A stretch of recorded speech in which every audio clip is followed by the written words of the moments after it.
God bless North Macedonia and God bless Austria as well. How are we all doing? Welcome along to another Watch Along, your second Watch Along of the day on the Sports Corner YouTube channel.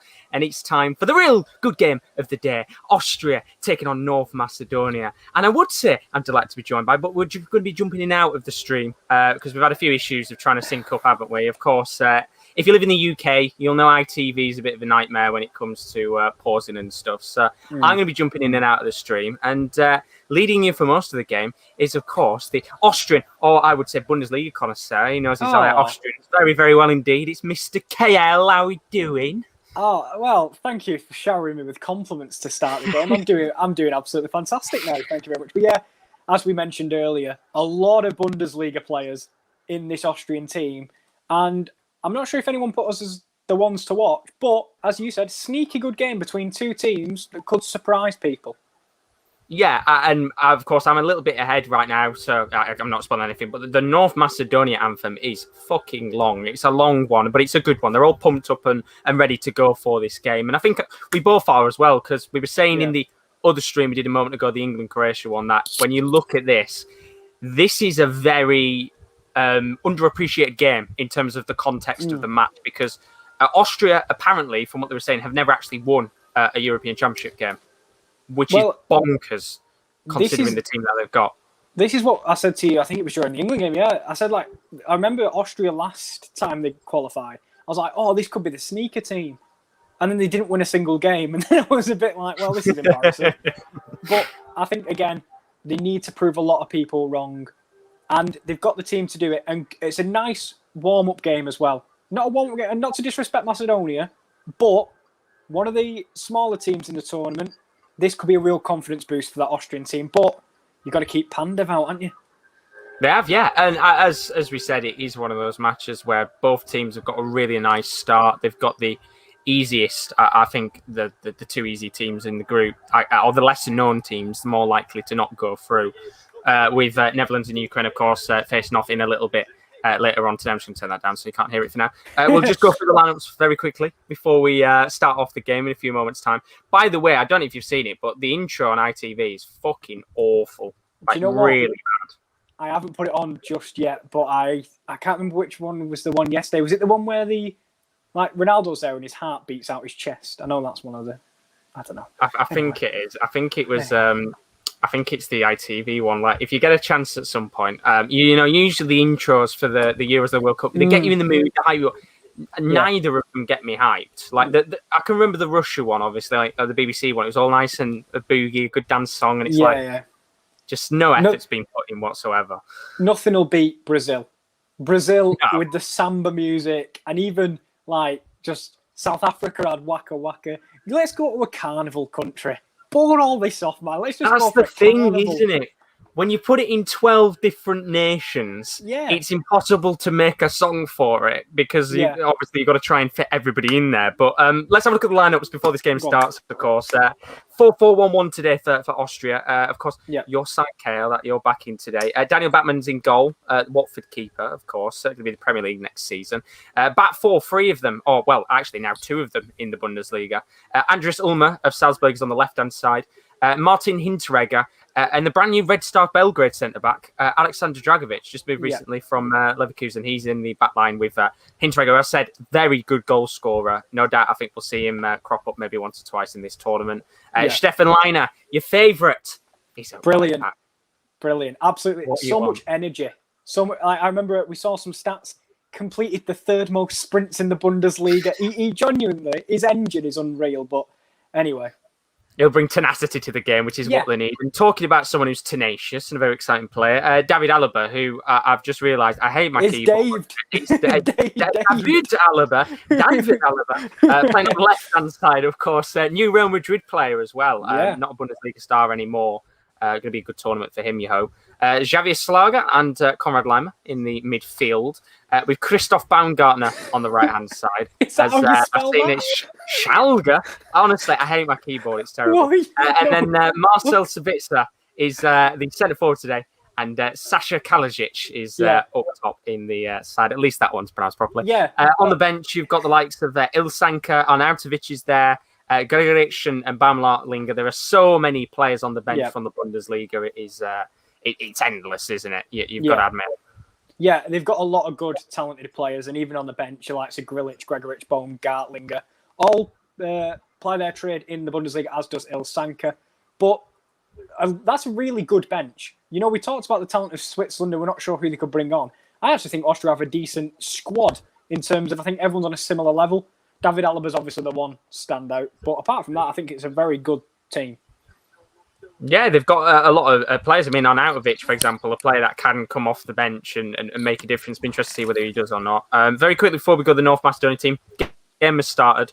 For those of you wondering, Peter's in the building. How are you doing, Peter? Hope you're good as always. Chris has joined us again after the England match. Welcome, Chris. Benalo's in the building. How are we doing? He's put Macedonia. Ale. We'd love to see it. Osti Van Osterman, how are you doing, mate? Hope you're good. He's put Alawal. Come on, FYR. And then Chris has also put Alaba can play anyway. He's an absolute beast. So we'll very quickly go through that North Macedonia lineup. 5-3-2 today for North Macedonia. Dimitrievski is in goal, back five. A few recognisable players in the team. Ezhgan Aliolovski, of course, of Leeds. He's at the left-back position.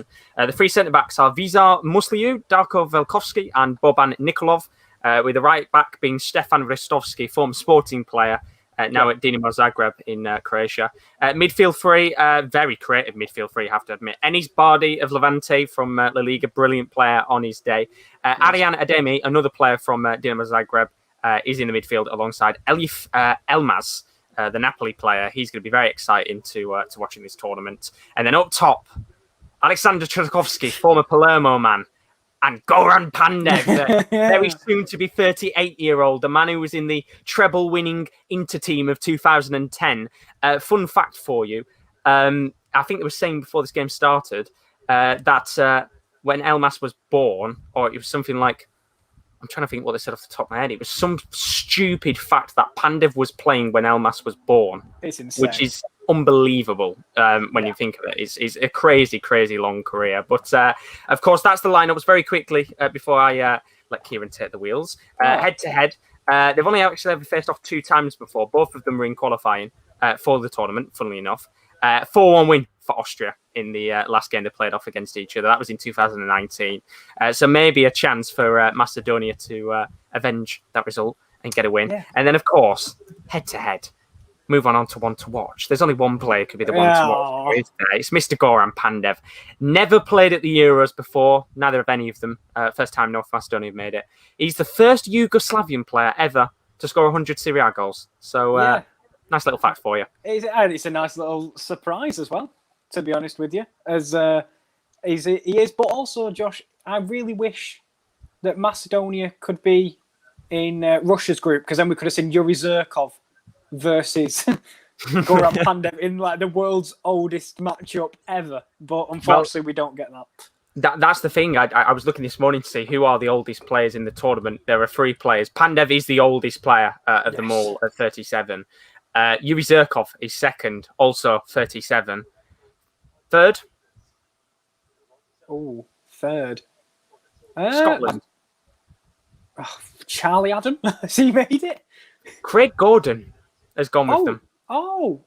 37 as well. You wouldn't think it, would you? Well, no. Craig Gordon's one of them that, plied his trade for Celtic for a long time and he got back into the squad. But yeah, 30. I'm surprised he's that old. He's. I was shocked myself. I didn't think he was that old, but he's been playing at a good level for a good few years now. But before I go, everybody's been putting their predictions in the chat. Luke predicting 2-1 to North Macedonia against Austria. Ben Alga has gone 1-0 to North Macedonia, and Chris has gone to Austria. He's gone 2-1. So at least somebody's backing them today. Yeah, alongside yourself, of course. Yes. Kieran. I mean, it'd be a brilliant story if Macedonia were to win. But I've got to back Austria because of the pure Gladbach bias. Of course.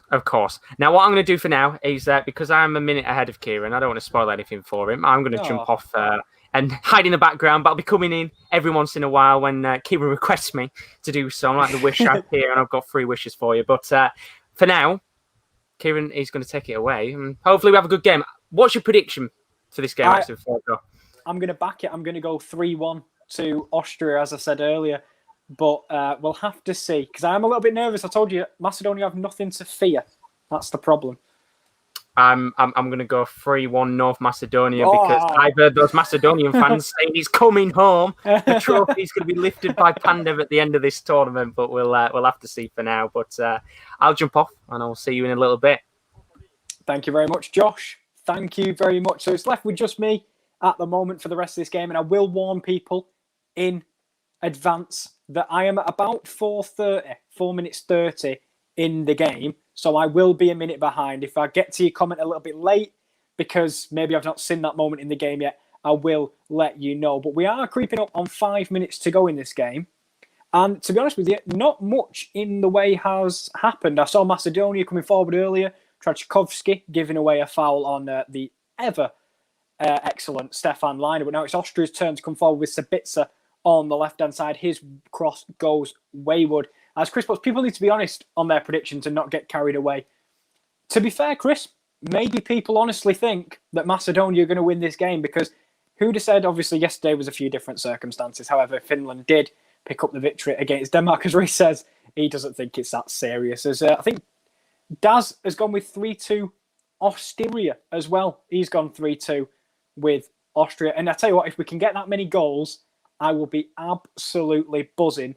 But so far, 5 minutes in, we're not keeping up with that high scoring just yet. But we'll have to see. As we talked earlier about the Bundesliga contingent in this Austrian side, and it is fair to say there is a lot of them. You look through the start, and they do have a solid spine to their team. And of course, in a group with Netherlands and Ukraine, this Austria team, I think, could cause some problems.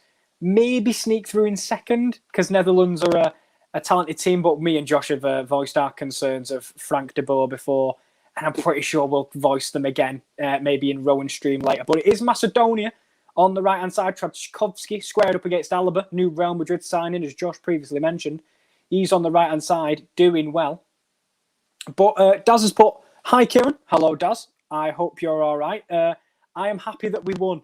I think we all are. I think we are all officially thinking it's coming home. And Luke says, "I predict all matches 2-1. I'll be right at some point." I'm trying to think, was there a 2-1 in the tournament just yet? I don't think there has been yet. So you will be right at some point, I'm pretty sure. But as we said earlier, the only game with a first half goal has been Belgium v Russia. But besides that, every game's been 0-0. And as I think Chris put in the chat earlier, game of the tournament, he did put a snooze face. I think he's being sarcastic. But if we can get a first half goal, then we might be on for one of the better games of the tournament, as Leiner is working extremely hard up against, I think that was Elmas in the middle. And I will excuse myself in case I get any of the names wrong. We do know a fair few footballers, but Macedonia is one of our weaker points, I've got to admit, especially in where I think they'll struggle today is in that centre-back area. They're not blessed with talent, but they have gone 5 at the back to try and deal with Kalajic, the sole striker for Austria. So it'll be interesting to see if he can get anything going, considering he got 3 centre-halves. But let's see what Chris has put in the chat. He's put good win. Phillips was my man of the match. I think he was ours as well. All that matters, we move on to the Scotland game. Come on, the 3 Lions. And he says, let's not get into the coming home nonsense. I think we're all going to just enjoy the ride, to be honest with you. We'll see when it comes up against Scotland. It'll be a difficult game.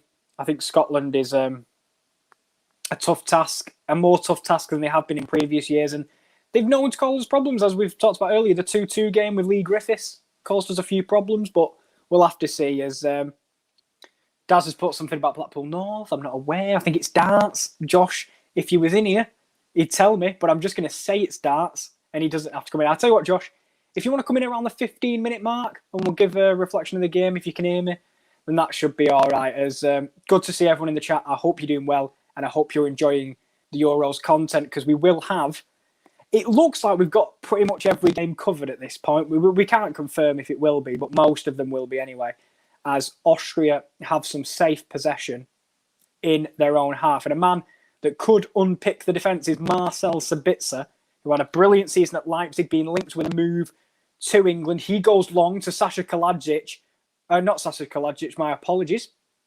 That was Baumgartner, who was up in the box. If it was Kalajic, I'd know, because he's 6'6", the whole frame of him, who I did have in my fantasy team. And Daz, you've asked me a question in the chat. and I'll get to it in just a moment's time. I think you're asking about the changes I'd make, maybe to the England team, but Alioski is on the left at the moment, and he tries to pass it out wide to Trzaskowski, takes it in well, does the striker, formerly of the Syria, and he's done a nice switch of play. It's going to be a long-ranged effort, but it was a disguised one, and he threaded it through. But can't see the comment you just put there, Daz. My apologies, mate. I couldn't see it. Something about what changes I've made. Maybe it was to the England lineup. I'll have to ask Josh. As Peter's put, it's coming home. And that's for Chris. It is coming home, Peter. It is. But so far, we've got a win on the board, and that is all that matters. I can tell that everyone is excited that England have picked up their first victory. Unless you're Sasha, who was unfortunately in earlier and didn't get to see his team pick up the victory. Croatia bowing to a 1-0 defeat. Not the greatest game from him either, as Macedonia will be fairly happy with the first 10 minutes of this game. They've been in control when they've had the ball and no real problems caused by this Austria team.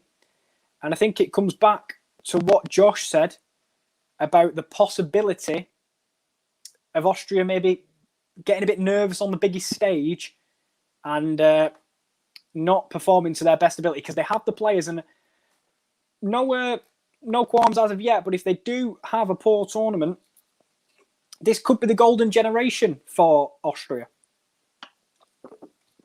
with all the talent they've got. And I'm sorry if you can hear the drink I'm having, but you just get a dry mouth. It's absolutely sweltering in England. As Chris has put, you better be right, because I will give England fans who get carried away constructive criticism. I think some of us, I say it jokingly. I'll be honest. I don't believe. I don't screw it. I believe it. But yeah, I don't think anyone's taking it too seriously just yet. It's a 1-0 win over Croatia. It's a good win, but we'll have to see how we do against Scotland, as Luke has already put his prediction in for the English game against Scotland. He's gone 2-1 over Scotland. We'll have to see how Scotland do tomorrow against the Czech Republic, and that'll be covered by KD on the channel. But mine and Josh's sneaker game of the tournament is, we say sneaker game of the tournament, sneaker game of today, between two teams that are under the radar. And I think Austria were one of the dark horses, especially for us, as Goran Pandev is free on the right. He goes for a lovely switch of play to Alioski, but it's cut intercepted by Stefan Leiner. But let me know what you guys think in the chat of your dark horses. I think Chris put his in the other way, and I think he went Denmark. As Daz has asked what changes I would make on Friday. It's difficult to say, because it wasn't the worst performance. I don't think I'd make any changes. It'd be interesting. We'll have to see who's fit and who's not, but I wouldn't make any immediate changes, to be honest with you, if everyone is healthy. We won the game. I think these players deserve another chance. Maybe an actual left-back.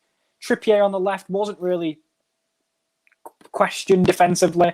Maybe bring in the likes of Chilwell. Get Sancho on the bench, because I don't know why he wasn't on the bench to begin with, but get Sancho on the bench, especially. That's what I'd go with, as Luke's going for the Czech Republic to pick up the victory against Scotland tomorrow, which, as we say, will be with KD, who is fortunate enough to be watching his beloved Scott McTominay. I'm sure he'll start tomorrow, as will Rowan's beloved Tom Souček, who will also be in the team tomorrow. But as today, there is not a star man to take the game by the scruff in there, as David Alaba seems to have slotted in to centre-back. He is the deepest player at the moment for Austria.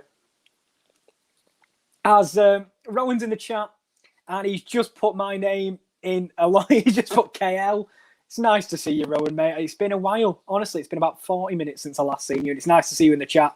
Hope you're watching the game, and I hope you look forward to seeing a guy we're both big fans of, which is Sasa Kalajic, who hasn't got into the game just yet, but they haven't got many crosses in the box. And I will warn you, Rowan, I'm a minute behind. I'm on ITV Hub. I'm on 13 minutes and 20 seconds at the moment, because I know when I bring Josh in, he'll be ahead. But there was a nod on by Leiner to try and get Kalajic in, but unfortunately, nothing comes of it. But with the opening 15 minutes, it's been a quiet opening spell between these two. And as expected, Macedonia not really threatening going forward just yet. They're happy to have the safe possession. It's good to see Rowan's doing great. Everyone's doing great after the England win. As Elmas, one of the other players to watch, you could say, is some interlinking play by Austria. Kalajic has picked it up. He's going to be hard to muscle off the ball, and he'll go to Schlager, a man who I am a massive, massive fan of. As Rowan is glad there's no Josh because we've got unwanted Pandev praise. Well, the thing is, I am going to bring Josh in every couple of minutes as my pad has dropped. That's brilliant. But yeah, I am going to be bringing Josh in every 15 or so minutes to talk about the game so far. And I'm sure you'll get your fair share of Pandev praise, which will be coming soon. But for now on, there's no one to really give any praise to. As Hinteregger brings it out from the back, he goes to drill a ball through the left. And another player that had a very good season, as he has done for a long time, and that is Martin Hinteregger. And as Josh said earlier, he's one of the threats from set piece. I think if Austria get any corners or free kicks, you look at the likes of Kalajic, who's actually been given the ball by Oliovski now. He's on the edge of the box, takes the ball to the right and takes a strike from range, and it's congested in that box and it will be blocked. But we have reached the 15-minute mark. So, Josh, if you are there, do you want to come in and talk about your thoughts on the game? Yeah, I think, I could sit here and give Pandev praise and that, but I think also, Rowan, we should, if it was Pandev and Bellingham together, they would be an absolute beast pairing. The oldest player at the Euros with the youngest player at the Euros. So they've both been good charms and good history. Jokes aside, this first 15 minutes hasn't been the best, has it? It's been a case of a very gritty start. I know North Macedonia, of course, first 10 or so minutes, you want to get a feel of the ball in this game. But Austria as well, I don't think have really done much with the ball. Bit of feistiness here and there. I think this has got potential possibility for a few yellow cards and that to come out. And I think the worry for Macedonia is they don't want to get themselves too too raveled up in the game. Is basically what I want to say. First match in the tournament, you can get yourself a little bit too hyped, too excited. Play the ball simply on the floor. I mean, Pandev has had a few little passes here and there where he has tried to play the ball. The long ball to Alioski was all right, and there was a little chance, I think, for him where he didn't really take the best touch in the world. But I think as time goes on, give it another 10 or so minutes, I hope we get some chances soon because, as you were saying earlier, it's one of those games where we pinned it as maybe a little sneaky, exciting match, but it's not really lived up to the hype, has it yet? But we're only 20 minutes in. There's a long way to go. Yeah, exactly. And I think the one thing that it has been is, as you said, feisty. I think we just saw on my screen, you just seen it a minute ago, with Sabitzer and Ristovski. Like, Sabitzer just made a little trip challenge, and then Ristovski's over in the ref's face. He's over pushing Sabitzer. Wouldn't be surprised if tempers do flare in this one. And as you say, it's an exciting tournament for them because this is their first, and they don't want to get dragged into the occasion because they wouldn't have played on this big of a stage in most of these players' career unless you are the beloved Pandev. But thank you very much, and I'll see you at about the half an hour mark. I'll bring you in every 15 if that's all right. I'll see you at the half an hour mark. Oh, thank you, Josh. It was absolutely brilliant. It's like having a feature on your album. You just bring Josh in if you want to talk to anyone about the game. But I think Josh summed it up perfectly. I think besides the feistiness, not much to report from either team. And if you are watching in the chat, I hope you guys have been entertained. But that's a ball to the back post. And it's 1-0 to Austria. And it's Stefan Leiner at the back stick. It's one switch ball by Marcel Sabitzer. And the best right back in the tournament has got the goal. It's Stefan Leiner from Gladbach. And he scored at the near post a couple of weeks ago to end the season. And he sneaks in at the back post to volley it home. And it took a while to get this game going.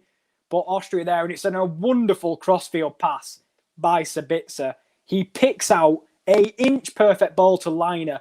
And that is a delicious jumping volley finish from the right back. Finished like a forward. Credit to Stefan Leiner. And what a goal for the man made in Gladbach. You absolutely love to see it. Josh, do you want to come back in? Yeah, I was going to come back in because the goal went in as we were talking. So obviously I'm going to keep a straight face and not say anything. But what a lovely finish. And that's come out of absolutely nowhere. And it's a really, really good switcher play. And the man you wanted to put the ball in the back and it's a lovely finish in it. He runs onto the near post and it's a really good acrobatic finish in the end. And that's exactly what Austria needed. And look, 20 minutes on the clock. That'll get the ball rolling in this game now. That might give them the confidence to push forward and maybe get a few more in this match. But for North Macedonia, it is a case of I wouldn't say very similar to Russia last night because that was just a mistake, but the goal has come out of absolutely nowhere. Yeah. And for Austria, perfect start. And I will say, I don't know about you, that pass from Sabitza's world class. It's absolutely a brilliant magical pass. And I think as well, the run of Liner, to know that he was going to make that pass, to go to the near post is a credit to him himself, but lovely, lovely finish. And you're happy now because your man's bagged. It's what you wanted. It's fantasy points because he's in my defence because it's Stefan Liner. So there we go. Thank you very much, Josh. I'll see you in about 10 minutes. Good start to this one now. And this, hopefully, as Josh said, will be the one that kicks this game into action. But Stefan Liner on the score sheet, and it's 1-0 to Austria. Unfortunately for Josh's North Macedonia hopes, they are behind at the moment. But they have gotten the ball long over the top, and I'm confident he would have been offside anyway. Yeah, I was going to say Trzaskowski found himself in acres of space, but that's because he made his run about 3 years before the rest of the defence and caught offside. It did trickle into the hands of Daniel Bachmann anyway. But as I mentioned him earlier, Marcel Sabitzer with a bit of magic and Stefan Liner with a glorious finish at the back post. And credit to Josh for staying silent when that goal went in, because he's one of them. It's hard to hide your emotion when a goal goes in, and he did an absolutely brilliant job. Fair play to him. As Liner nicks the ball again from Aliovski, and he is playing extremely advanced today. With the wing-backs, he will have a kind of a one-on-one battle with Aliovski all game long. And Austria, and they finally... Well, we've lost KL for the second. I don't know what's happened there. Hopefully he's back in a second. Apologies about that. Might be a chance here for another goal for Austria, and it was a ball lobbed in towards Sasha Kalajic, and he takes the touch. And in the end, he probably should be putting that in the back of the net, but he's onside as well, and he gets a toe poke on the ball, and it's another really good chance that's just gone wide of the mark there for North Macedonia. And yeah, luckily, because... we've got a two-man setup today. When Kieran does unfortunately get booted out because his internet is a bit of a problem at times, I could just jump in and continue on where he left off. But I am a little bit ahead of Kieran, so I can kind of tell you a little bit right now while it's going on. But brilliant goal, isn't it, from Austria to get themselves into a 1-0 lead in this game. And it was a classy finish. And that's the risk for North Macedonia in a game like this. I think Austria will know to exploit areas of the pitch with the back five where they can hit the ball long. These players, if we're being honest, I think the back line isn't as experienced as such in comparison to the experience of the Austria team. There's a lot of Bundesliga players in there. The Macedonia side, a lot of the back line don't play the big nations in football. As Kale says, his Wi-Fi's gone down. Hopefully it's back shortly for you, lad. Fingers crossed. But there's going to be a lot of opportunities, I think, for Austria to get through on goal. And, when you look at the bookies' odds and what they predicted for this game, the bookies are predicting for this game to have a whole host of goals in it. I think on average, the bookies were looking around about the 2.5, 3.5 goals in the match, mainly for Austria. But what I do think North Macedonia need to do is they need to just keep themselves calm. As I said before, there doesn't have to be a rush or a sense of urgency to get a goal. They just need to make sure they're calm and preserved because they've got a very good midfield, in my opinion. For their nationality, they've got a quality midfield in Bardi, Elmas and Ademi. But Kieran's back now and the Wi-Fi booted you off again. Well, this is the problem. I was using the data at the time and then the Wi-Fi decided to cut off completely. So it's up to you what you want to do here because I'm not sure my quality will be the best. It's up to you, my friend. Whatever's best for you. You sound fine for now. If you do get booted out, I can jump back in again. I'll tell you what. I'm on the ball, as Anton Deck would sing. Yeah, good, nice little football song reference. What I'd do is, Josh, leave me in, and if it gets a little bit shaky because of the Wi-Fi, you just hop in, and I'll just have to disappear for the day into an abyss. But Stefan Liner. Stefan Liner, it's what you want. Daz has asked very quickly before I fuck off again. Would I make any changes on Friday against Scotland? Would you? I mean, there'll be a lot of people asking for Chilwell to play at left back again. Yeah. I guess obviously I've got no idea why you didn't pick him. It wasn't even an injury issue, which is really confusing. I don't think you can drop Sterling, even though he didn't play great. He scored, and I think Gareth Southgate's got a lot of reliance on him. So I think the only change I would make is probably Chilwell in for Trippier. Yeah. But then Trippier played well. So I'd probably go with you and not make any changes because I think that team played well enough. Maybe play Grealish and swap Grealish and Mount. So then both of those getting a good amount of game time. But apart from that, yeah, I would probably say I wouldn't really make many changes. No, I think we played well enough to the point of like, we didn't blow anyone away. But also, I don't think it was a bad performance by any means. It was just a stable professional performance, if nothing else. Yeah, exactly. And I think, against Scotland, we should be all right to stick with that team, and it should do all right, you'd think. But we'll have to say. We'll have to say. All right. Thank you, Josh. You are my saviour. You're welcome. Hopefully, we're here now. Well, the thing is, I was going to bring Josh in every 15 minutes, but then I realised I've got 5 minutes until Josh should be back again. But hopefully, fingers crossed, I apologise to everyone. The Wi-Fi is horrific. Richard Branson is screwing me over a little bit. But Macedonia do have a free kick here on the stroke of the 25-minute mark. At least I didn't miss a goal unless Josh remained straight-faced again, which again would be incredibly impressive. But it's Aliovski standing over a set piece on the right-hand side. Luckily, the game didn't drop out.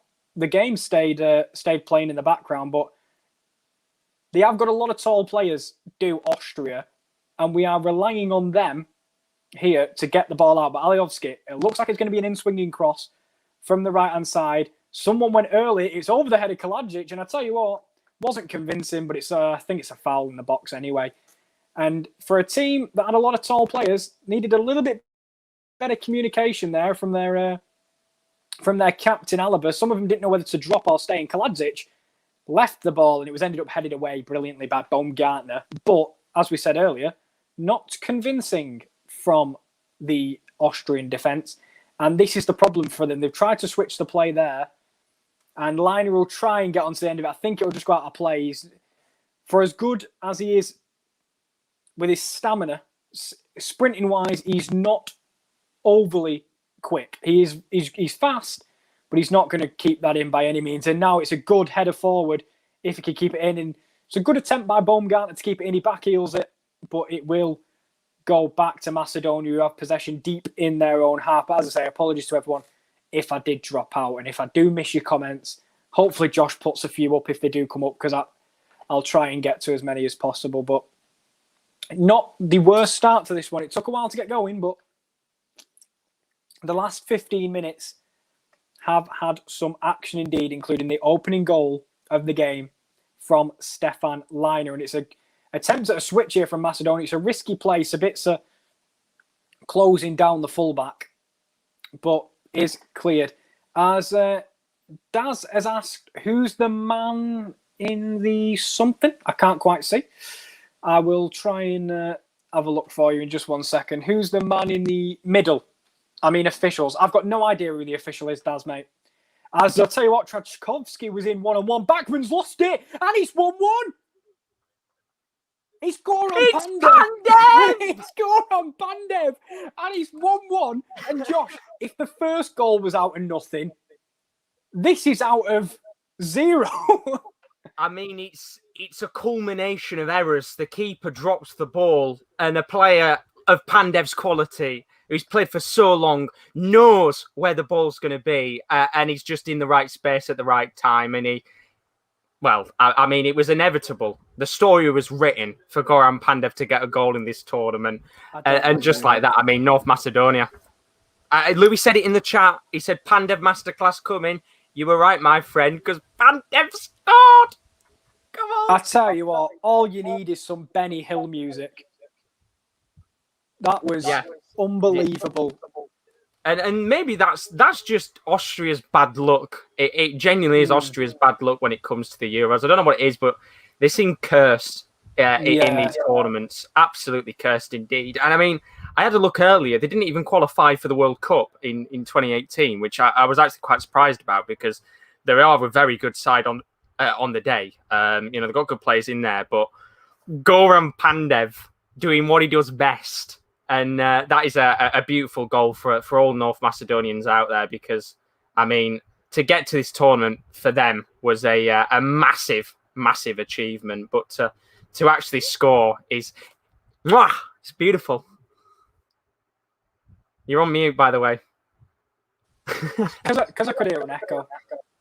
Can you hear it? I can't hear an echo. Oh, just me then. But it's like you said, Hinteregger goes to clear it. It hits Sabitzer in the face. It's bouncing through to Bachmann. Bachmann comes out to save it. Alaba goes over Bachmann, and it ends up at the feet of Goran Pandev. And just like that, Macedonia are somehow back in the game, and Austria have it all to do again in a point where they felt really comfortable. And you said Austria just can't seem to get it right. They can't. And I mean, they need to get, probably for me, I think they need to take the lead before half time, preferably. Yeah. Or else, I mean, it's an absolute stinker, isn't it? The goal, obviously. I do love Pandev myself, but it was just a culmination of errors, and that will probably be one of the most comedic goals we'll see of the tournament. But who cares? North Macedonia are back in it. It's 1-1. It's the glory of Goran Pandev. Thank you very much, Josh. What can I say? Goran Pandev did end up putting the ball in the back of the net, and as much as we joked about it, and we laughed about it earlier in the day, Austria, for all the talent and for all their quality, are somehow level with North Macedonia due to a catalogue of errors, if we're being 100% honest. And there won't be a goal you'll see much more kind of out of the blue, I would say, than that. Unorthodox, definitely. But Kalajic picks the ball up now, and we've not seen much of him since the game began. The Austrian front man. It'll be interesting to see if we bring on the likes of Arnautovic at some point. But they're just zooming in on David Alaba at the back, and Louis was right. Goran Pandev scored. I saw Benaldo in the chat.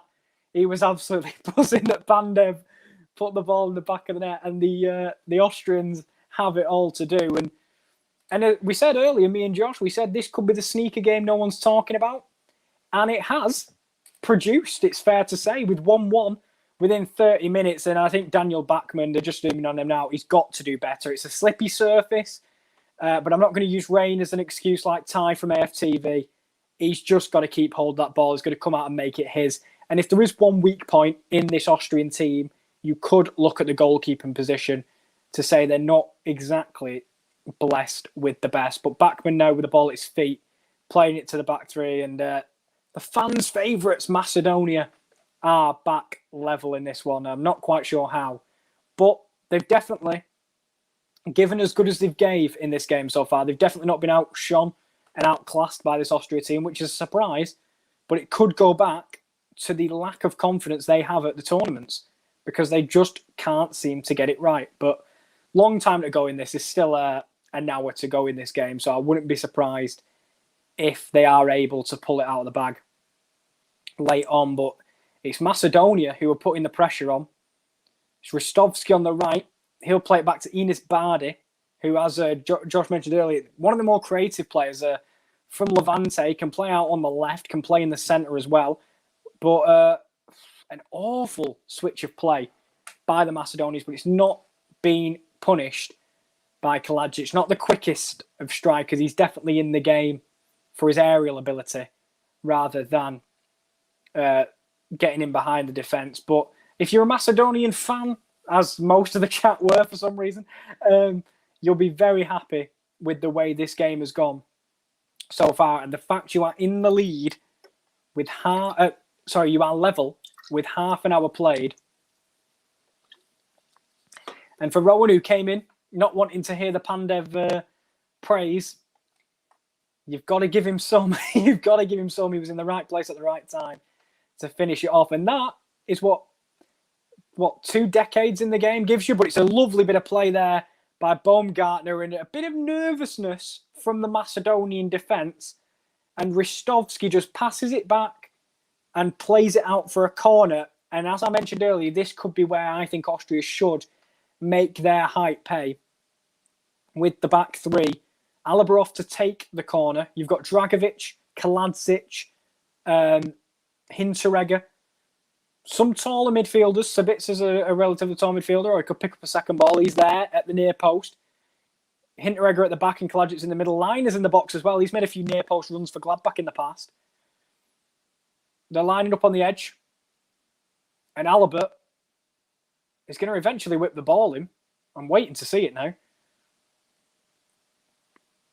And here it comes. The ball is into the box. It's right on the keeper, and he does well in a sea of bodies to come out and punch it, but Schlager will head it back in, and there's a man gone down with a head injury there, and the ref will stop play. Or he should stop play, yeah, and there is a man down in the box with a head injury. And there was a moment there where I thought the game was going to continue, but no. I think Ristovski is in the wars, and he just seems to get a bit of an... Oh, it's Velkovski, my apologies. Just seems to get a bit of an elbow from Martin Hinteregger in the box there. And besides that, it was a poor set piece from Austria. Just looking back on the goal, and it's a brilliant finish from Stefan Leiner. I didn't see this on the broadcast, but he did put up an Ericsson Stay Strong t-shirt, which is absolutely lovely. As Bachmann, just to repeat that goal, completely loses it. Alaba's on the deck. A catalogue of errors. And it's 1-1. Absolutely kind of an absolutely intriguing start to this game, if nothing else. It had a slow first 15 minutes, but really kicked into action. Now it's Trajkovski. Good defending by Leiner. It's over to Aliovski of Macedonia. Some nice triangles between the attacking four of Macedonia, and then they'll play it back. Both teams comfortable in possession, which a lot of people would be surprised at by this Macedonia side, but they have earned their right to be here in this tournament. And it's going to be played to Baumgartlinger, who switches it out to the left-hand side. And another error by this Austrian team. And you've got to think about if they are the architects of their own downfall in this game. And now here comes Elmas. He's going to be fouled, but he gets back up. Fair play. It looked like it was going to get given as foul, but Trajkovski rolls one more and it'll be intercepted. But a good start to this one with 10 minutes to go until half-time. I think Macedonia will be much the happier side. But we'll have to look at the benches at half-time as well to see who they can bring on to change this game. Because the Austrian bench does look the stronger of the two, but Trajkovski here, from a fair distance out, sprays it to the right-hand side, and it's a wayward shot over the crossbar. This time by Ristovski, and they're just showing the Macedonian fans. It's one of them where it could be the only time they get to see their team in a tournament. It comes once in a lifetime, and they have been very, very clinical on their first showing in the European Championships. One attempt, one on target, and they are level. And Austria have had, I think it was 4 shots with 3 on target, but we'll see how this one goes as Schlager picks it up. He looks long, and it's just not clicking at the moment for this Austrian team. They look a bit void of ideas in the attacking area as it will be calmed down by Macedonian keeper. And if we look at the group that these two were in, with Netherlands and Ukraine, we said this about the game between Scotland and Czech Republic, and the game between Switzerland and Wales. This is the one they will have circled, where if both teams are going to get out of the group, or they want to get out of the group, either second, third, or first, this is the game they needed to win. And at the moment, neither team is doing so, but I do think Macedonia will be the happier of the two. As Alioski is on the left-hand side, he's trying to link up with Trajkovski. And it's a lovely little flick through the legs, and it's Elmas now. And for the team that would arguably be on paper the lesser side, they do look comfortable in possession with a group of creative players. And Elmas has kind of been at the heart of it at points for this Austrian side. This Macedonian side, my apologies. As there will be a free kick deep in Austrian territory. But I've got to admit, for a Euros that in general has started slowly in some games with a lack of goals, this one has got 2 in the opening 45. But we'll see if one of the teams can kind of get a goal just before half-time, can completely change a team talk and completely change the momentum in the game. As it's been calm possession at the back. And I think me and Chris were the ones that were confident that Austria could get the victory. At the moment, they're not looking like the side that is much better on paper. As I'm just going to go on mute momentarily just to open my can. And it shouldn't be too long, and there we go. I'm back. Apologies for that. just getting ready for the rest of this game. Alaba, again, another man that is a biggest name. We talked about it in the Switzerland-Wales game with the likes of Gareth Bale not taking the game. I think it's hard for Alaba because he is playing centre-back, but the ball has come out and he'll be the one that starts the attack on the halfway line. An extremely high line by Austria. Some nice interlinking play, though. Kaladzic, Liner now. As he goes down the right, he's going to look to get the cross in, and he does it. It's over the head of Kaladzic, and not much goes over the head of Sasha Kaladzic. But that cross did, unfortunately. And it will be an Austrian throw-in deep in Macedonia's half. And what a difference a goal would make here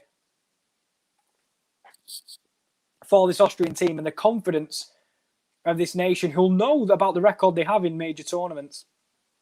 And as Josh said, didn't qualify for the World Cup. Maybe that's seen as a kind of a bit underwhelming with the talent and the plethora of talent they do have. It's Xavi Schlager. Gives it to Sabitzer, who's a beautiful ball, set up the first goal.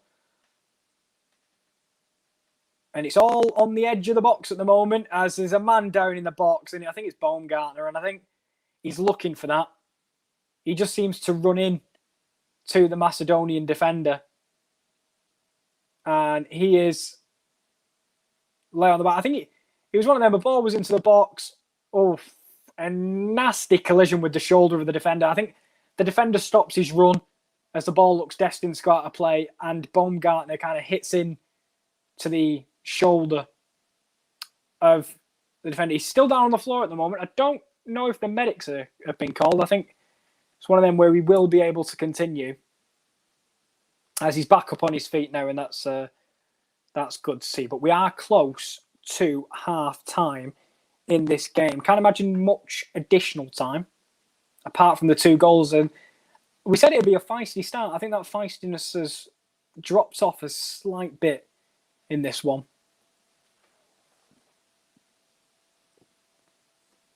As Macedonia will go long, trying to hit Pandev and Trajkovski.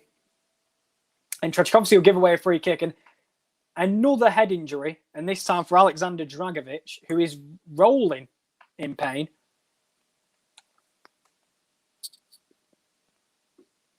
I'm just having a look here as Trajkovski goes up. Does connect with the elbow in the cheek of Dragovic, formerly of Bayer Leverkusen, as Josh mentioned earlier. He recently signed for Red Star Belgrade, formerly of Leicester, I think, as well. Oh, was he at Leicester? I think he might have been. But Trajkovski has been booked for the elbow into the cheek of Dragovic, so he'll have to watch out for the rest of this game as it's going to tick away towards half-time. And Alexander Trajkovski is in the book. And while he's receiving treatment, I know it's early before half-time. No, it's all right. It should be. We saw Timothy Castagna go off yesterday with a double fracture in his eye socket. And we also saw De Bruyne go down with a facial injury in the Champions League final. I think Austria will be hoping that Dragovic is not suffering the same fate in this one. But we'll wait and see, because a lengthy stoppage in play. For the thing is, we're looking at the. Luckily, I don't have sound on, but Peter Walton is in. Probably to agree with whatever the referee decided, because that's what Peter Walton does. But I don't know if Daz found out who the man in the middle was today. I recognise him. I've seen him referee before in European competition, but if Daz ends up finding out, do let me know who the man in the middle is. As I think we're looking back at the Macedonian goal, it was a nothing ball by Oliovski into the middle. Hinteregger goes to clear it. It hits off the head of Sabitzer. Goes straight through to Bachmann. Bachmann comes out to claim it at the feet of Trajkovski. And it falls into the path of Goran Pandev. And the Macedonian fans cannot believe their eyes as their nation draws level in a European Championship. And you can see what it means to them. And sometimes the heart can get you a little bit further than just having the talent. And this is the thing.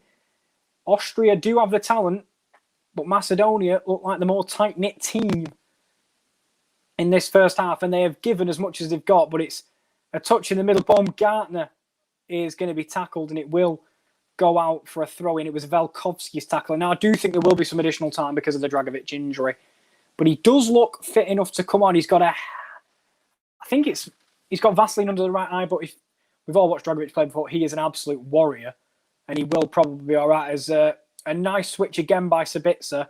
Falls to Stefan Leiner into the box, and it's some good defending by Velkovsky, and it'll be a corner for Austria. So nice play, and it's a Sabitzer switcher play again, which causes all sorts of problems. And I think it was Lima heading it to Leiner who volleyed it across the box. And Kalajic was in there, but it was well tracked by Velkovsky, as Kalajic was just on the shoulder of the defender. As we tick on to 45 minutes.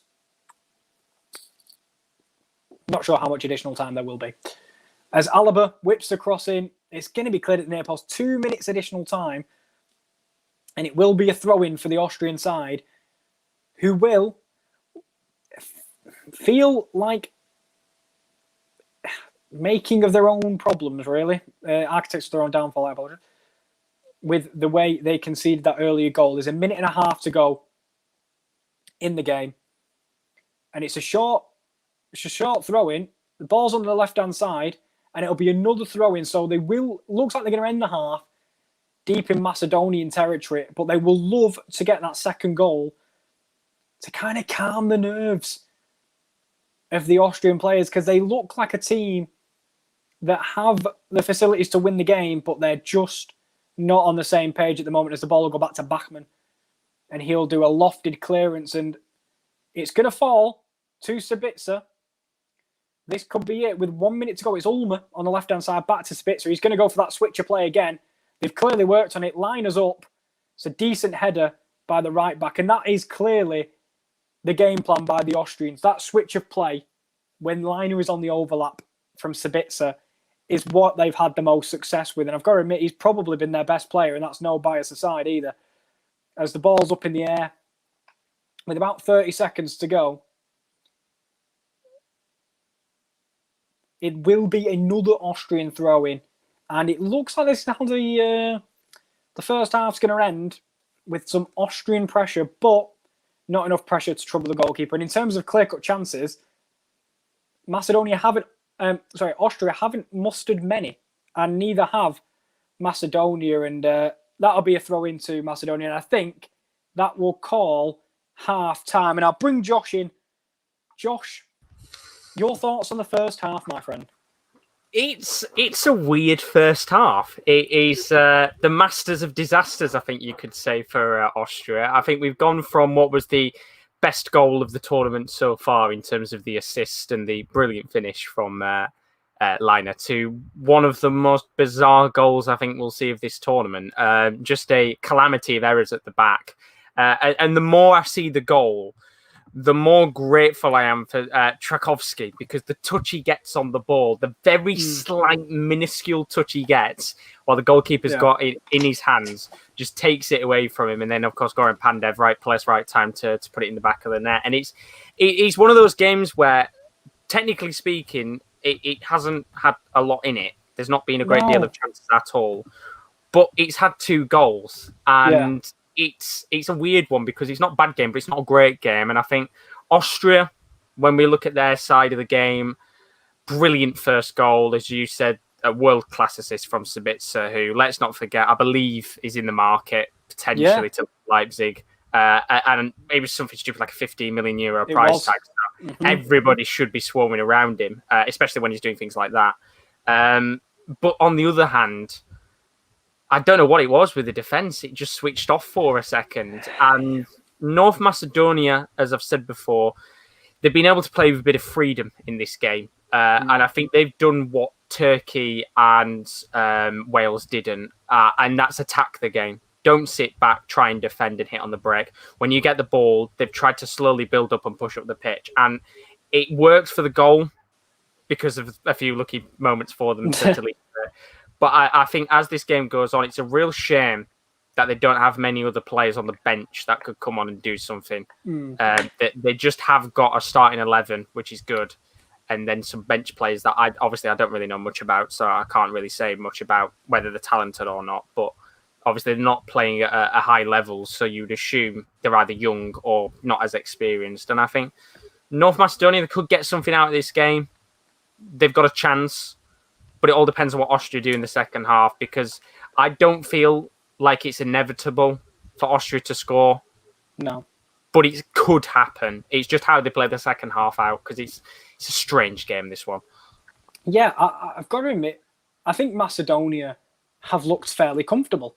You won't be able to tell that, like, as you said earlier, people were thinking a fair whack of goals, and you were probably thinking that it may be reasonably close, but Austria will pick up the win. And so it's been completely even. I genuinely, I know that it doesn't say that by Macedonia's chances, but they've also looked fairly comfortable in possession. They don't look like a team that panics when it is. There was a few moments of nervy defending, but besides that, I think they've been fairly even in terms of talent. And we can look to the benches if you want, because obviously you've been watching the game in the background as well. And I think the bench that definitely looks the stronger and surely has got to be looked to at some point is the Austrian bench. But is anyone really underwhelmed in this Austria side in that first half that you've been expected to kind of take the game? Because some players I've not seen much of, be it Konrad Laimer, who I've barely seen, and Kalajic hasn't really been the focal point that I thought he'd be. No, I think he has been a little bit quiet in this game, Kalajic, but it's one of those, do you keep him on knowing that any chance that comes his way from a set piece or a free kick could go his way? I mean, you've only got to look at what Kiefer Moore did for Wales with the very similar build that he's got. I guess if you were to take him off, there's one obvious player on the bench that will come on, Marko Arnautovic. Hasn't actually played much football recently because of all the COVID breaks in China. But I think he's another player that we will see at some point in this tournament, because he is a good player on his day. Scored lots of goals in the past for West Ham and Stoke, and now in China as well. I think he could come on. Grealish as well. I think he's another player we could see come on. As you said, Konrad Laimer, not seen much of him. I think maybe a bit more creativity in this game would be needed. Konrad Laimer a bit more box to box. Grealish a little bit more creative, and someone like him could come on. I think there's been a lot of players quiet. I would actually also say maybe Baumgartner has been fairly quiet in this game, and maybe someone like a Lazaro. A bit of the pace in the game on the side to take on what is a fairly weak Macedonian defence. When I get it up, the three defenders that they've got do not play at high levels of football. I'm going to go through them now and roughly find out where they play and what they play for team wise. But they don't play for high levels. I mean, Musliu, the centre back, plays for Vehevar, which I think is a Hungarian team. So. That's an example of the standard of player that is in the back line. And I think they can be got at.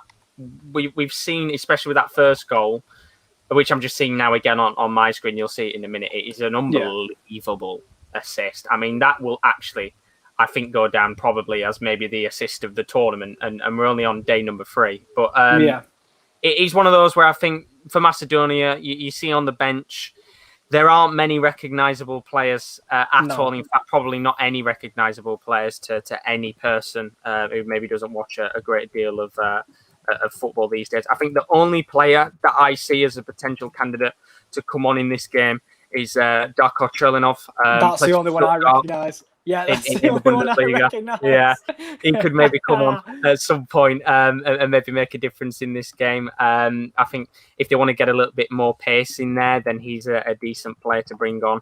And then maybe they could also bring on Avramovski, plays for, I think it's Kayserispor in Turkey. He could come on and maybe be a bit more creativity in the midfield. But if I was Macedonia, I wouldn't change anything.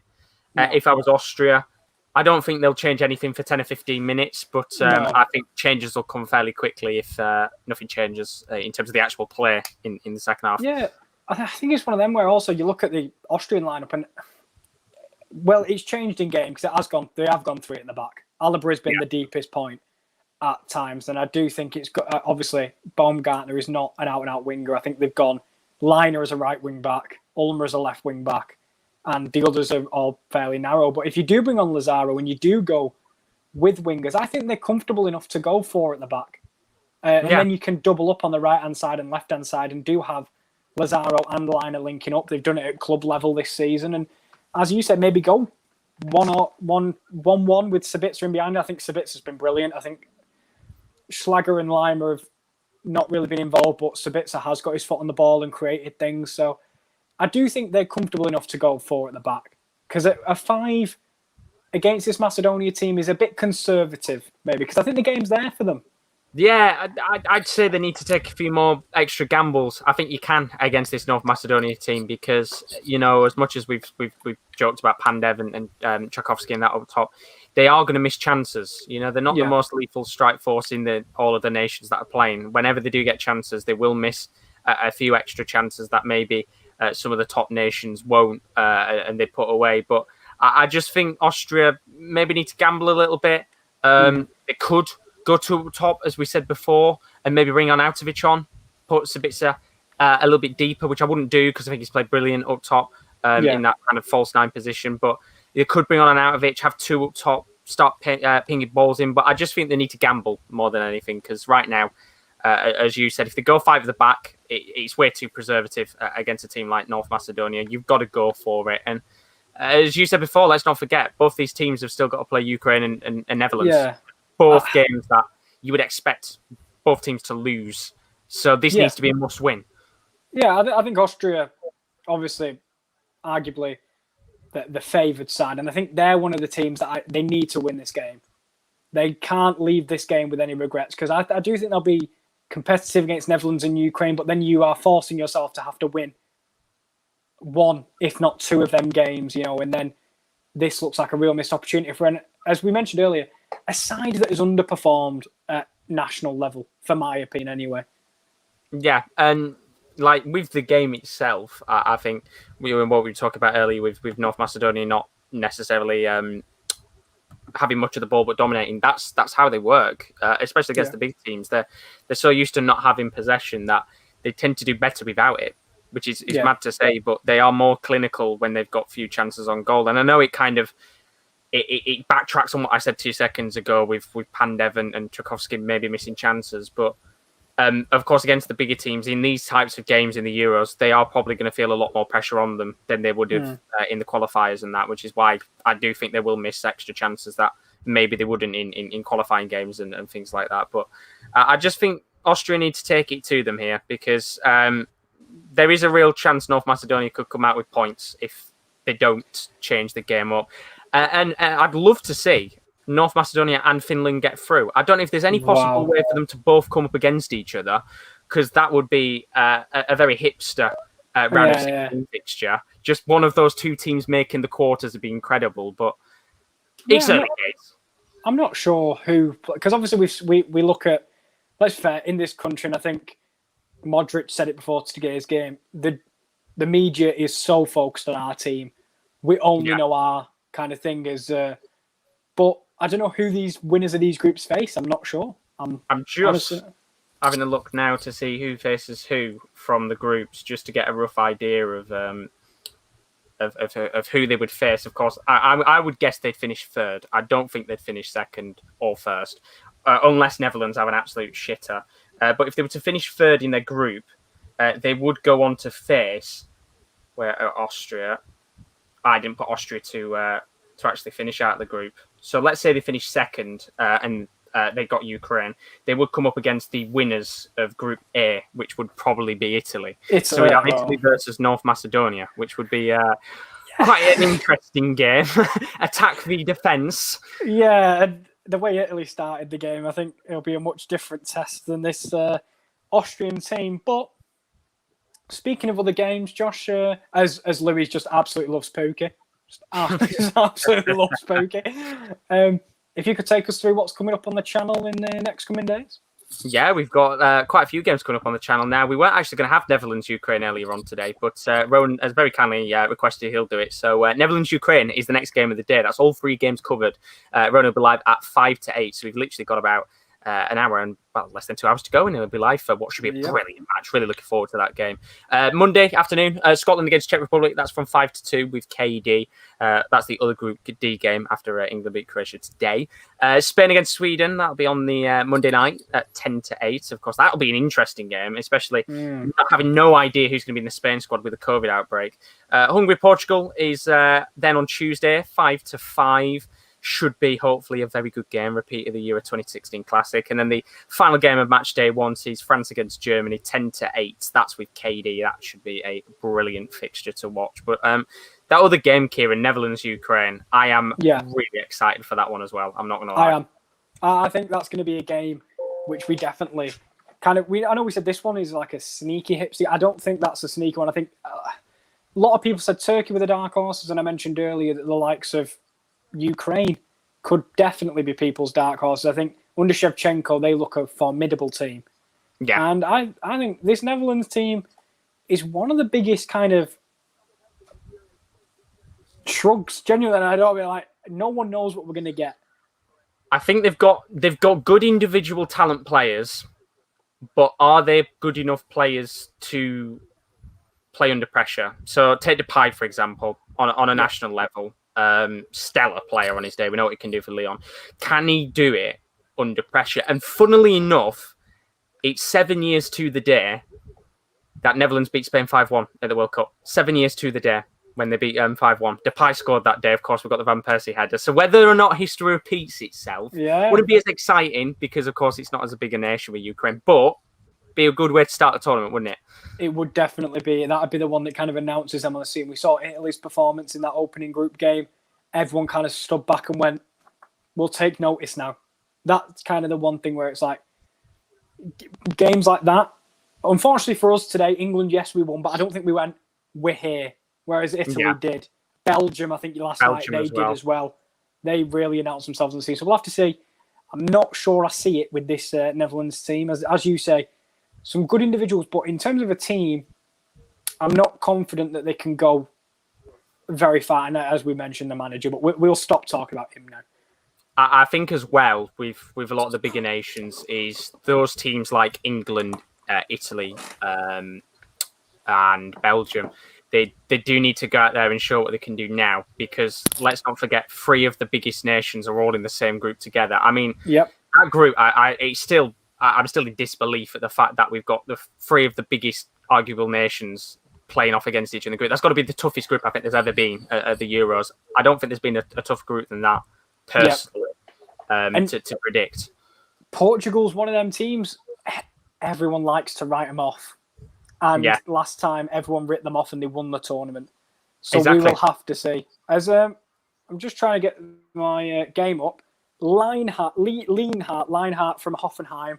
Just replace one guy that left the Bundesliga. There's not enough Bundesliga players on the pitch. So we'll sub one off and bring on another centre-back that played in the Bundesliga. And it's Lienhart of Hoffenheim. But I'm sure your game's probably kicked off by now. It has indeed. I'm about 20 seconds in, so I will vanish and not spoil anything. But I will just say before the second half starts, I think give it 15 minutes, as I always say, 15 minutes or so. If the game doesn't change in terms of how it was in the first 45, I think we will see Arnautovic come on. I really do. I think he's one of those players where 9 times out of 10, I know obviously fitness-wise is probably why he's on the bench, but he has to be starting. He has to be. Yeah, he was one of them where, much like Shaqiri when he was at Stoke, some games he could win single-handedly. Genuinely, he could win them by himself. Even at West Ham. Yeah. But then there's also games where you forget he exists and he goes into his shell a little bit, and he just seems to get frustrated a lot when things aren't going his way. And unfortunately, in this Austria team, not much has gone their way so far tonight after that good start. They had the most catastrophic goal I've ever seen in my life. It was just, it's something you would genuinely see in FIFA. That's how bad it was. Yeah. And I think they need a hero in this game. I really do. Again, it's just like, as we said before with Switzerland, they've got a much better bench. They've got players they can bring on and make a difference. But I would probably say for a team like Austria, you are looking at a quarter final, I think, or a round of 16. roughly for where they finish, because I think other average nations, teams like Croatia and Ukraine, I think could beat them on the day. Yeah, and I think you're right, and especially with the group they got given, they're not Hungary. They're an okay nation and got just, unfortunate draw. They're a team that is in a group which, yes, they're good teams, but there's no standout team apart from the Netherlands. Like, they'll see themselves level with Ukraine, so they should minimum having a good third place finish, and even then, I think that's an underwhelming year for Austria. But let's hope, fingers crossed, they win the game. Fingers crossed. We'll have to see if North Macedonia can take the points away. Well, who knows? Who knows? Let's find out. Yeah, let's find out. Hopefully, a good second half. Thank you very much, Josh. As always, thank God he's took my big fat head off the screen, and we'll have the game to my right hand side. But I did see during half time that Louis went for the bold prediction that France will not get out the group, which seems kind of unfathomable with the amount of talent they've got, and the fact that we say France could have 2 11s and still be better than half the tournament, which I think is fairly true. But for them not to get out of the group, that is a fairly bold prediction. But if it does come true, we did say we expect a Pandev masterclass. We did get it, kind of. It was more of a disaster class, as Josh would say, for Austria's side. And also, I saw that Daz asked who would be our man of the match. I don't think I need Josh in here to predict that he'd go with Calvin Phillips. And I think we all went with Calvin Phillips. And a man that got criticised for being in the starting 11. I mean, we said this time last year that we didn't know if he was going to make it into the squad. But proving Gareth Southgate was right to choose him. And I've got to admit, I wasn't a massive fan of some of the decisions in the starting 11. But fair to say, Southgate got most of them right. And Bachmann, again, doing a very, very good job at making my heart skip a beat as he took the ball back and from a back pass by Sabitzer. And he just looks a little bit nervy in this game after the mistake in the first half. Long ball cleared by Ulmer, and it's an awful volley on the edge of the box. But only one change made by Austria, and I think it was a forced injury change with Dragovic being replaced by Lienhart, who comes on, and they've nicked the ball off Liner. And Macedonia have caused Austria a lot of problems, and Trajkovski there was one through ball away from freeing up Alioski, and they have genuinely looked like the more dangerous side in the opening first 5 minutes of this half. They've looked the better team, which you would not have said coming into this, and Austria, again, just needs to kind of get their feet back underneath them. They had a cracking start, but they've not managed to recreate it at any point in this game. But yeah, and another long switch by Sabitzer, and it's worked again, and Lima heads it down to Liner. And it's into Xavi Schlager in the middle. He was eyeing up a shot, and he tries to drill it in Kalajic. And Kalajic is in this team as a target man. As they go long to Liner, he won't reach it. But Kalajic is in the team for his aerial prowess. And I think he's got to be better at holding the ball up, in my opinion. He's not been good enough today at keeping the ball at his feet and bringing others into play. When the ball's gone into him, it's even immediately been met by a Macedonian player, or he's been easily dispossessed. And I think, as Josh mentioned, Marko Arnautovic might be on the manager's lips sooner rather than later to get called into the game, because it hasn't been good enough up top by the man on form from VfB Stuttgart, who was a massive component to why they were so successful. But he did also in that game have wingers who were playing to him, and Lienhart does incredibly well there. And Pandev, for his goal-scoring ability, he was never a tackler, as fouled Lienhart, who did really well. Good composure from the young man there. And he earns his team the foul. But yeah, Saša Kalajic, maybe that's the difference between this Austrian side and the team he plays with at Stuttgart. You know, he had wing play from Omangi Tuka and Koulibaly if he came into the team. And unfortunately, in this Austrian side, they're playing fairly narrow besides the width created by the fullbacks. And it'll be nice for them to change the system. As Schlager goes over the top, it's a nice touchdown by, I think, Ulmer in the end, but he is dispossessed. And this is where Macedonia can counter, and it's Alioski on the left wing back from Leeds, who skipped inside of Stefan Leiner, who does very well, and it's going to be a foul by Alioski, and he'll pick up the yellow card, and it is tempers are flaring at this point, and there's about 3 separate fights going on. A bit of pushing and shoving, bit of handbags from the two, but Alioski, who has had a tendency to lose his head on certain occasions, is going to pick up the yellow card for the sliding tackle. And he will join Trajkovski in the book, and they will both be walking a little bit of a tightrope for the final 40 minutes of the game. And Rowan puts, if this ends in a draw, I think North Macedonia will be buzzing. They definitely would be. If it was to end a draw, North Macedonia would be absolutely buzzing. And I'm just moving my screen out of the way so I can see that Daz won some money today. He had Sterling to score any time at 11-4 and England to win. What would I get back? For the £1 one, yeah, probably about £3, 1 to 2. You might end up with a fiver there, mate. As something like that. Unfortunately, mate, I'm not a bookie, so I had to do some really quick maths in my head. But I'll predict about £5, £6 you'll get back. If someone knows odds better than me, you might be able to predict. But that's some lovely skill by Enis Bardi.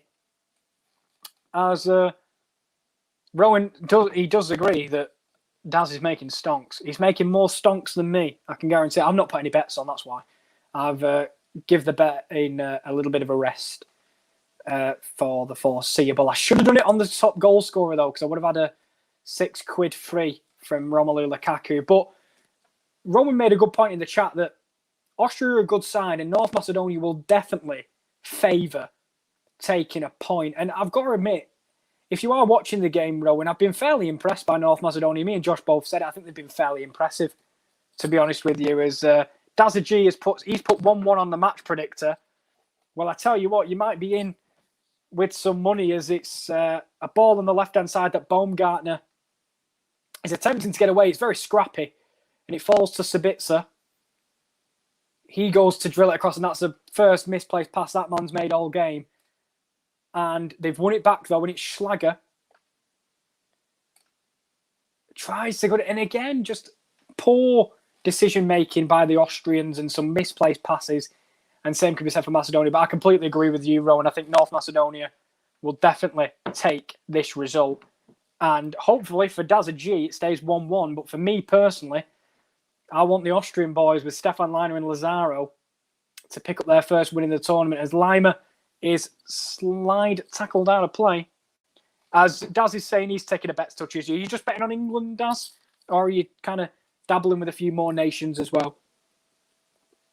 Because I did have on the match predictor that Switzerland, Wales would end 1-1. And it did. But unfortunately, I didn't put it on as it falls to Sabitzer. Some dangerous goalkeepers. Ulmer puts it into the box. Kalajic nods it down. And there's just nobody there. And again, calm, composed football by Macedonia. But they are hurried into a mistake. And they're getting a little bit frustrated. As Dazza says, he's just using the UEFA match predictor. Yeah, I saw that as well, as the ball whipped in. And again, some good goalkeeping by the Macedonia keeper, who's come out and punched it. Been very, very good at coming in, claiming crosses and not allowing Kalajic to get his head on it. As Sabitzer, I think, was eyeing up that switch again, but this time it'll come to Lima. He'll go for a cross into the box, and a good claim by the Macedonian keeper, who has unfortunately gone down with a little bit of an injury. As Ron's put, for sure, they've got nothing to lose, which makes them dangerous, but worried that if Austria get a goal, don't see them coming back. Yeah, to be fair, Macedonia's one chance has come from Austria in terms of being the catalysts for their own errors. So yeah, I agree. I think if Austria do get one more, but do Austria look like scoring? The goalkeeper hasn't really been troubled and asked to make a save, apart from the crosses that he's coming to claim. And he's done very well at punching them crosses clear. He is down at the moment where he seems to have maybe got an elbow in the rib from Kalajic when they both collided there. But Daz did have a few more bets on the other day. He had a few on Italy. And Dazag's gone with, he predicted Wales, Switzerland 1-1. Congratulations, that's what I did too. Belgium, Russia 3-0 is a good prediction. And you predicted Italy 2, Turkey 1. Unfortunately, you were just a little bit off on that one. And Daz is keeping his money for Royal Ascot on Tuesday. And the man that we asked for at halftime is being introduced alongside Gregoric. Marko Arnautovic will come on. It'll be interesting to see if it's Kaladzic or is it a change of system for the Austrians. We'll have to see. Number 7, Marko Arnautovic is coming on though. As Macedonia hopefully won't change their keeper, I think he'll be okay. He does seem all right. I think he's had a very accomplished performance, to be fair. As Austria are the first ones to roll the dice with a few substitutes.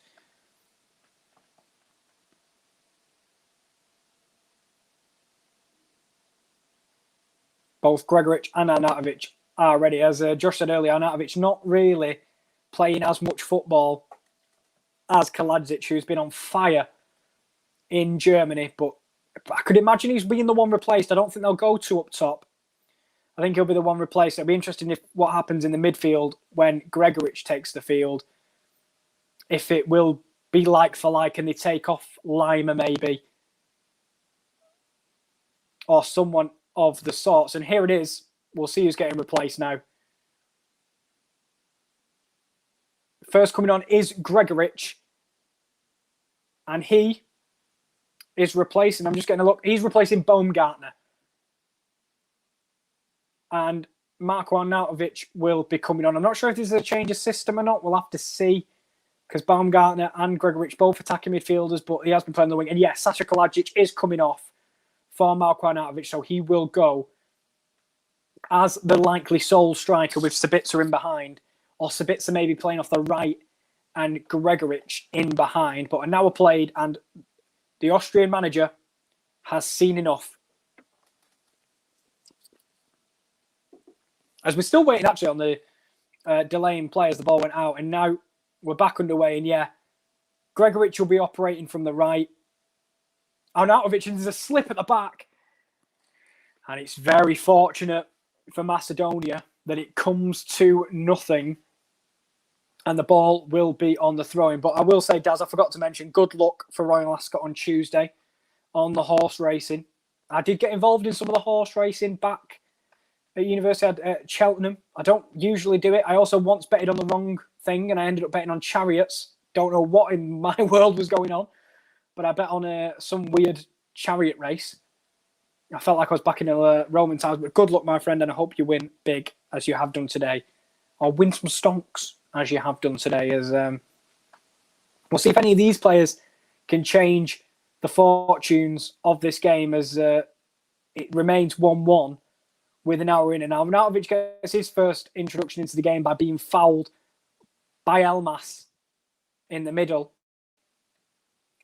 And I'm surprised none of the Austrian players have picked up a yellow card for the way they've been kind of kicked all over the curb today. As Hinteregger picks it up on the right hand side, Alaba still dropping into the centre back position. As Louis asked me, "What am I having for tea?" To be honest with you, mate. I might just go with the chippy before the Netherlands game, mate. What are you having for tea, Louis? You tell me what you're having for tea. Because I think I'm going to stick with I'm going to go down to the chippy, I think. And get a cheeky sausage and chips before the Netherlands game. I was going to go with salt and pepper chicken and salt and pepper chips because it's a Chinese chippy. But I am going to avoid it for now as I'm pretty confident he's put a Sunday roast in, and that does sound bloody lovely. He is having a good old Sunday roast. As the ball goes up, and it's a lovely flick by Arnautovic, but it can't find a teammate. And Alaba will recycle the ball, and it'll be Sabitzer and Schlager with a lovely 1-2. Much better from the Austrians. Wide to Ulmer. The Salzburg fullback, and he just drills it into the box, and it's poor. But I am very jealous of the good old Sunday roast. And now it's a counter-attack. Liner does really well to intercept. And it's coming into an end-to-end game at the moment. But again, wasteful from Austria. And Daz has just had his tea. What did you have for tea, Daz? As Josh, we're at the hour mark. If you want to come in. It's been 15 minutes, my friend. It's probably been the longest 15 minutes of time, and I'm probably gonna have a nice fat kebab for tea. So treat myself before the Dutch game starts. By the way, I've just done a bit of research. Apparently, the North Macedonian keeper. He's playing another game tonight. He plays for Rayo Vallecano. They have got a playoff final first leg in a couple of hours. So apparently he might be making the flight from this game to go and play for his club. No way. So that is quite a fascinating bit of information I've just found out. I hope that he does, of course, get to play that other game. But 2 games in a day, would you be able to do that? I mean, if you're a keeper, you're a bit lazy, aren't you? You don't really do much anyway.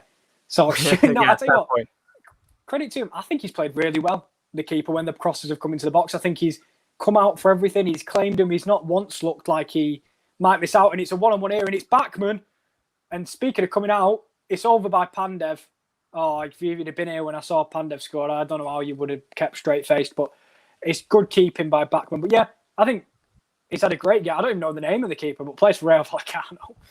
Yeah, Dimitrievski played really well. And I tell you something, if he's getting back on a flight, they're 2 games away from being in La Liga next season. So might be a very, very good week for him. Could be a good opening game at the Euros. And then literally a few hours later, might be 1 leg away from being in the Spanish top flight next season, which is quite good.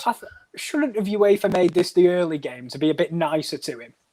Like, just make this the early game and just be like, at least you'll, enjoy the airport a bit, I mean, technically speaking, he's quite lucky that they weren't playing at 8 o'clock because at least he'll be able to make the flight over, I think, to go over there. But yeah, this game overall has been a little bit iffy, hasn't it? This second half, there was obvious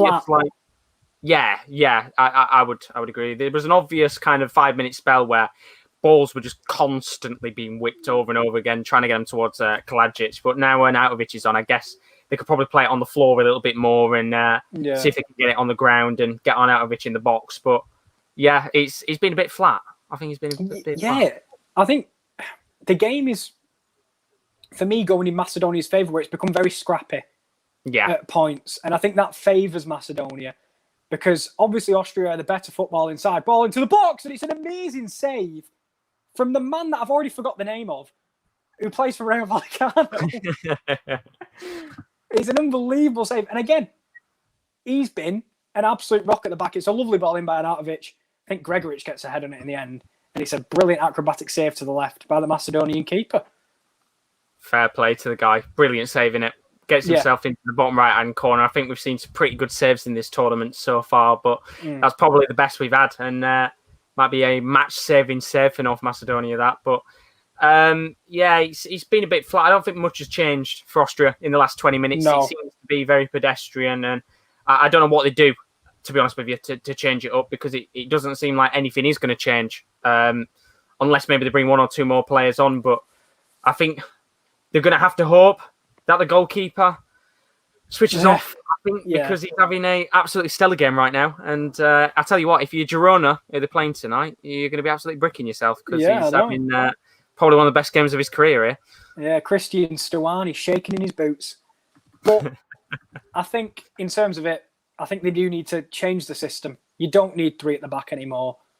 I think you change it, and I think you go a flat 4, and you bring on a bit of pace on the wing with Lazaro and whoever else is on the bench. But we'll have to see. Thank you very much, Josh. Very welcome indeed. Hopefully the next 15 minutes is much better, because I do think if we get a goal here, I think it was Rowan saying in the chat, I can't see North Macedonia getting a second in this game. It has been way too flat for them to get a second goal. And I think they're more than happy, though, with the way this game's gone for them so far. I think they'll be happy. The thing is, if they get a point out of this group, I think they'll be delighted that they've come out of the group with getting at least a point on the board, and they've not lost all the games. As I said, it's an achievement for them to get here anyway. So if they get any points on the board, I think they'll be absolutely delighted with that.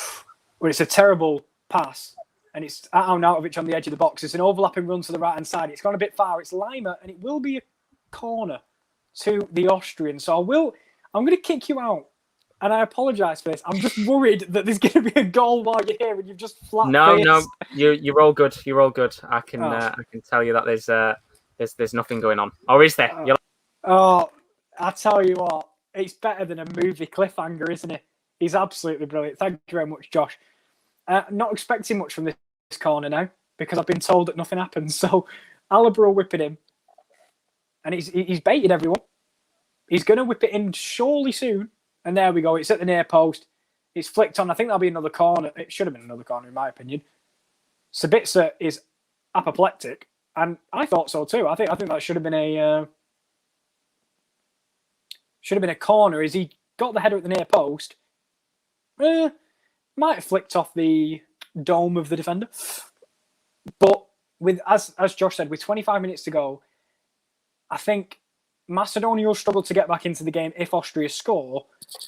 But Austria, besides the crosses into the box, haven't looked like massively troubling this defence, apart from that cross into the box, which was a lovely edit. And I've got to admit, the keeper, who I hope gets to his other game in time, is playing an absolute blinder at the moment. I think he's not put a foot wrong. You know, sometimes you could say maybe he should claim some of the crosses and catch them, but his punches have got enough distance to not trouble Macedonia at all. And if they were to nick a late goal, it would be incredible. But Alioski has had the ball nicked from it. Sabitzer again, who from the Austrian players, I think has had the most influence on the game. He's dictated the play from the centre of the park, and he's loved that switch ball, which has proved so fruitful, especially in the first half. And it's Schläger again.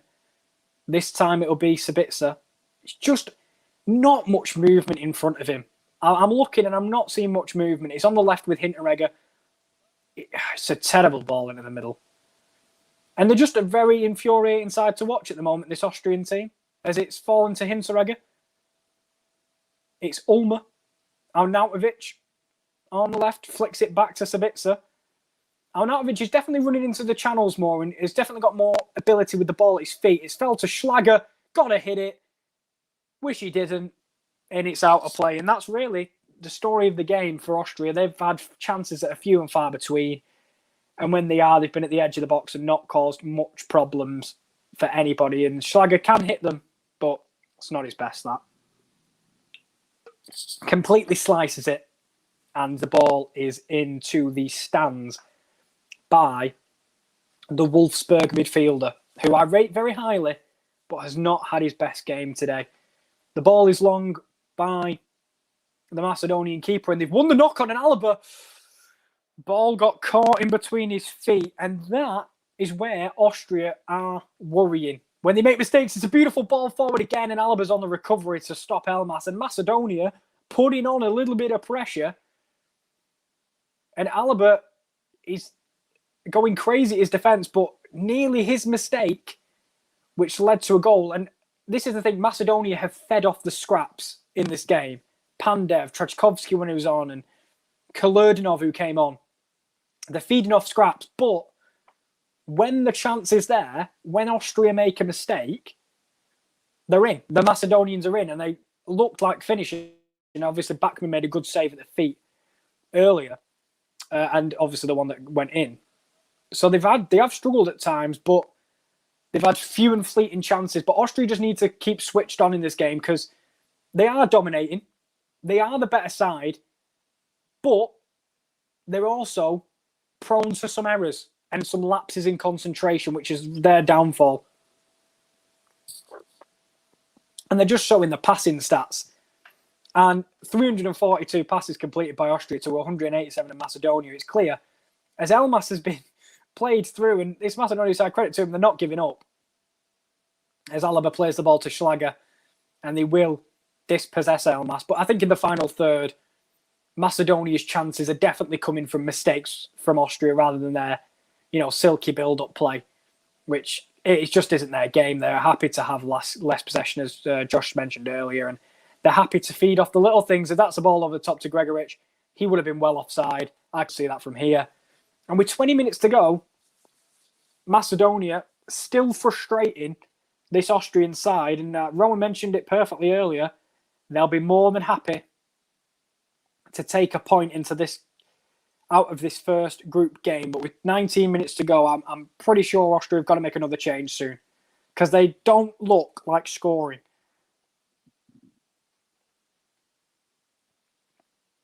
And the Macedonian manager will be very happy with what he's seen so far in Bucharest. It's a long ball by the keeper, and to be fair, one thing he has put maybe a little wrong is his distribution, but I don't think they'll be too bothered if he keeps making the saves between the sticks as he has done throughout this game. And Ulmer is over on the left. He's not really providing the width and him and Liner did in the first half, and I don't think they've had much threat in the wide areas apart from Arnautovic, who's drifted into them occasionally, which is why I think you bring on a few wingers. But here is Ulmer, and he gets in front of the defender, but doesn't create anything. And it's a lot of this game has been played in the middle of the park, but now it's a chance for Macedonia to get away. They've got an overlap on the right. Here is Ristovski, drilled in. Alaba gets a clearance on it. It's Alioski, hits it straight at Stefan Liner, who blocks it well. And to be fair, Macedonia threatening on the attacking side. And they thought they were going to get a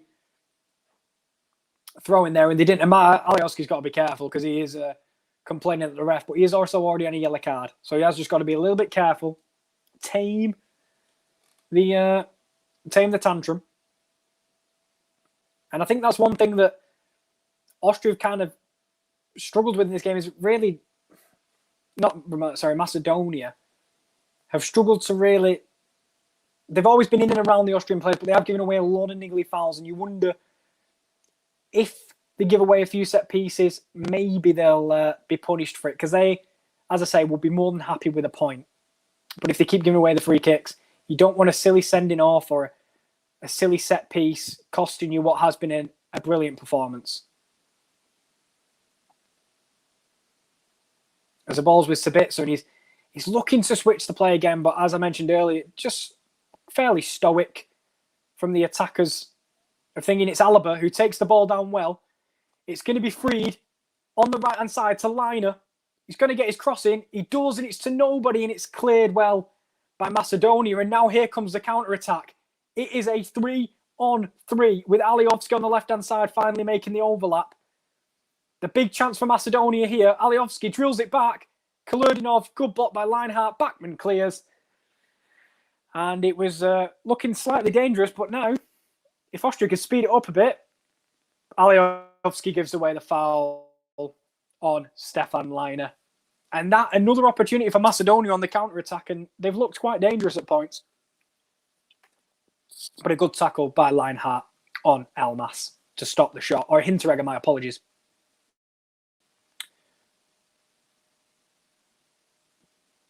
As a lot of possession. I would love to see the stats at the end of the game, to be honest with you, about how much possession the Austrians have had. But Alaba now getting a little bit more advanced, trying to make things happen. He can't do that from centre-back, and he's finally advancing a little bit.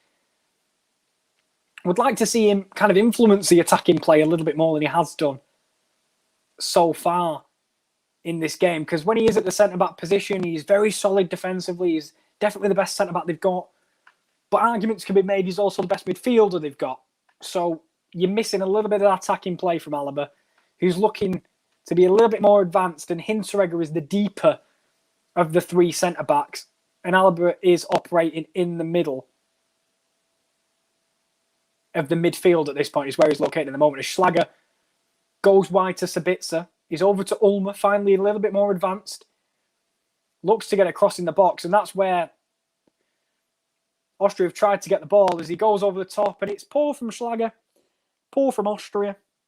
And that is the story of this first opening game of their campaign, as Schlager goes for the chip over the top and Liner can't get on the end of it. I think mine and Josh's sneaker game has been a little bit displaced in this point, as close for the Macedonian fan. He doesn't look happy.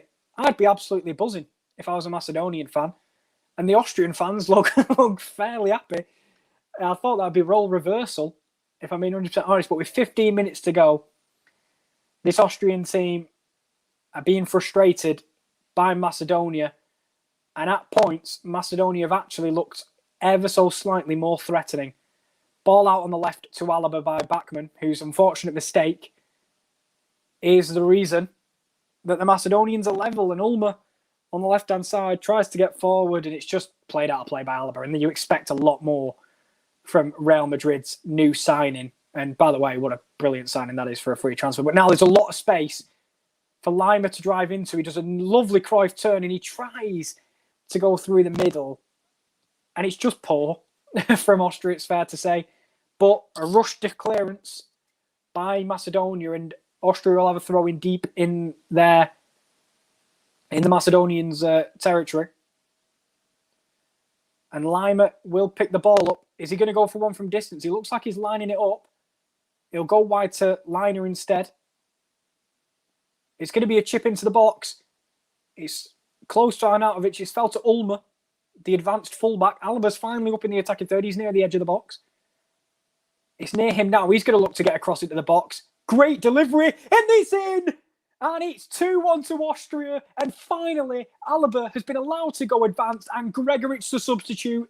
And we've got to admit, we praise the Austrian keeper for coming out and claiming crosses. This time they go low, and it's prodded home by Gregoric the substitute. And finally, when Alaba has been allowed to go forward and influence the game, it's a brilliant whipped low ball, and Gregoric gets in front of the goalkeeper and makes it 2-1. It's a brilliant run from the midfielder, and unfortunately, the keeper comes out to claim it, and I think Gregoric just nicks it in front of him and gets the vital touch to break Macedonian hearts. But Austria 2-1. Josh, come and join me. They're back in front.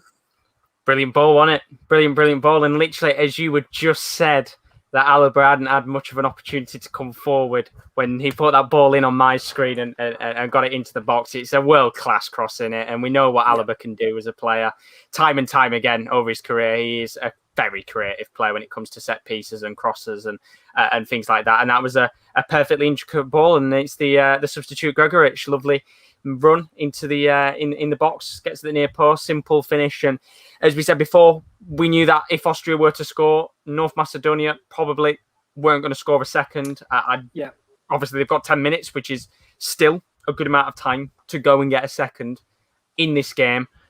But to me, it looks like tiredness has kicked in for North Macedonia more than anything. And it was strange because, as you said, the North Macedonia fans, as bizarre as it sounds, I wonder if they felt for a second they could actually get something in this game just with how things were going. Whether it was going to be a Wales-esque performance and they'd get a goal in the last few minutes or so, let's say, and maybe nick a win for themselves. But with 10 minutes left now, they're going to have to go for it. And it's a shame for them, isn't it, really? Because they've done so well in the match over the last 80 or so minutes. But unfortunately, when you've got a world-class player like Alaba, you're always bound to put the ball into the back of the net. And unfortunately for any North Macedonian fans like myself, they are 2-1 down. And some work to do.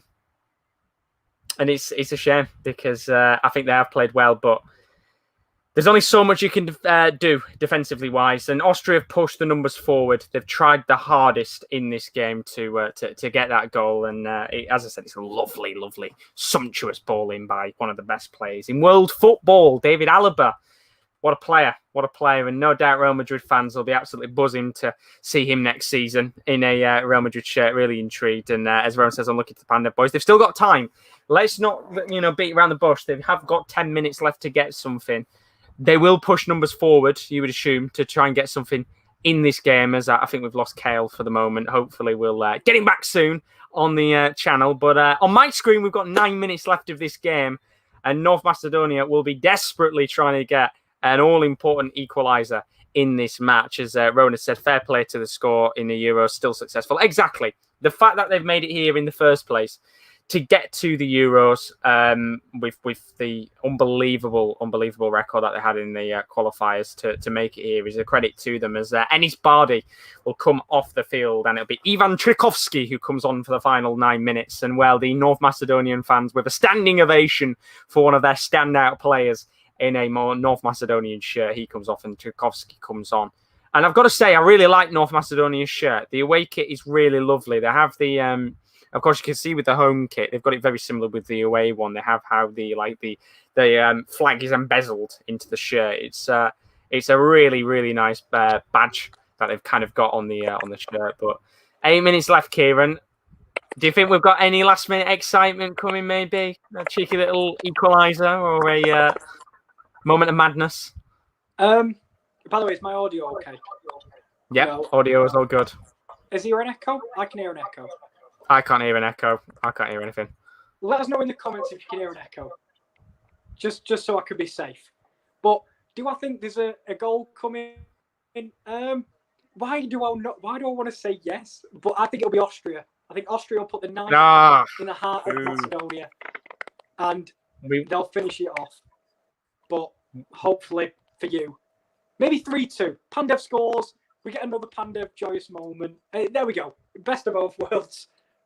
Oh, how about 2-2? Let's just have 2-2, and they both get a point, and it's a fully deserved point for each side after what's been a interesting game. Do you know what? I don't think I like that idea. I don't think I'm a fan of that. But thank you very much, Josh. Thank you for filling in again. Now my phone's dying.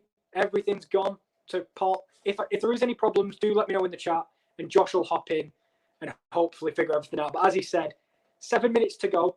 Austria, and they now finally breaking their duck, but they just seem to be the team that can't quite catch a break at the highest level. And unfortunately, we'll have to see for Macedonia if they can get back into it. They put up a valiant performance. As Daz put about the change in the kit like a week ago. Was that Macedonia or was that Austria that changed their kit like a week ago? But Macedonia, fair play to them, are coming forward again. Alioski on the right. Great challenge from Stefan Leiner, who's been a rock at the back today, as he always is. Thank you very much. And he influenced the game going forward as well. But Savica now has a chance to chip it over the top. Could this be it for Austria? It's Leiner. Drilled across. It's too heavy for Gregorich. And they won't quite get there as He's hoping for a Macedonia goal. He's back to Leiner. Could it be an Austrian goal?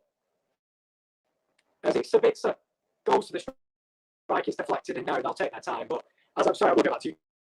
Comment down as well. Let me see what you put there. Hopefully, Macedonia score. So I get points for a draw, of course, for the. It's not quite 1-1, which is what you had for a long period in this game. But 2-2 would be a point. And I think Macedonia would definitely take it. I think for Austria, this was a must-win game. And a game to really kickstart their tournament, as their big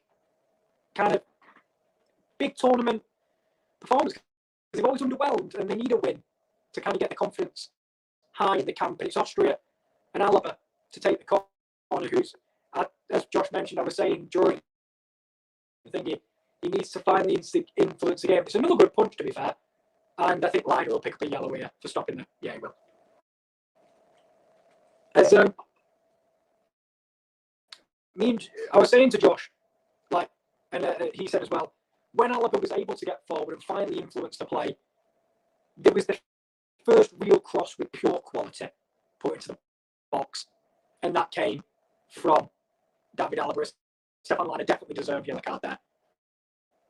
Oh, and Macedonia had different kits before they came into the tournament. Wow, that is interesting. Now, I heard about one of the changes. I think it might have been the Ukraine one is the one I heard about that they had to change, but I didn't know Macedonia did. And as I think Josh mentioned before, it's a lovely kit. But I wonder if there's any tired legs in this Macedonian lineup. I think we mentioned earlier, not playing at the highest level. Probably some fractured seasons because of the coronavirus. And maybe it's all caught up soon because they are putting a hell of a shift in this game.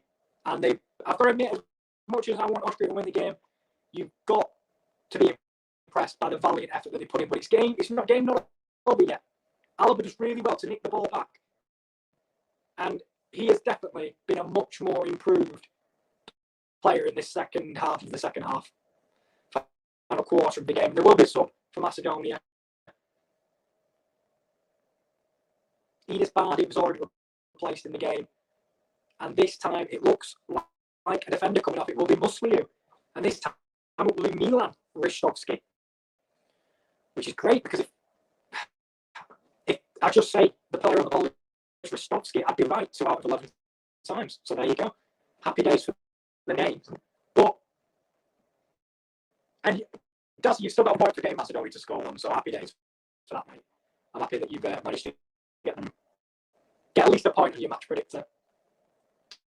Forget the point. But did he get more than one? Alioski is over the set piece. I've got to admit, he's moved the ball fair whack forward from where it was earlier. 3 minutes to go, and it's a set piece from Macedonia. Will they manage to rescue something in this game? Chip towards the middle of the box, and it'll go over everyone. Unfortunately, for Alioski, he was looking for Ristovski, the man who just come on, and it was just over his head. And now, with 3 minutes to go, Macedonia looking less and less likely to get on the score sheet, which is unfortunate, as I say, because they've been very impressive tonight. That's over the head of Ristovski and out for a goal kick. Which they took short, which the camera didn't catch, but they have gone forward now.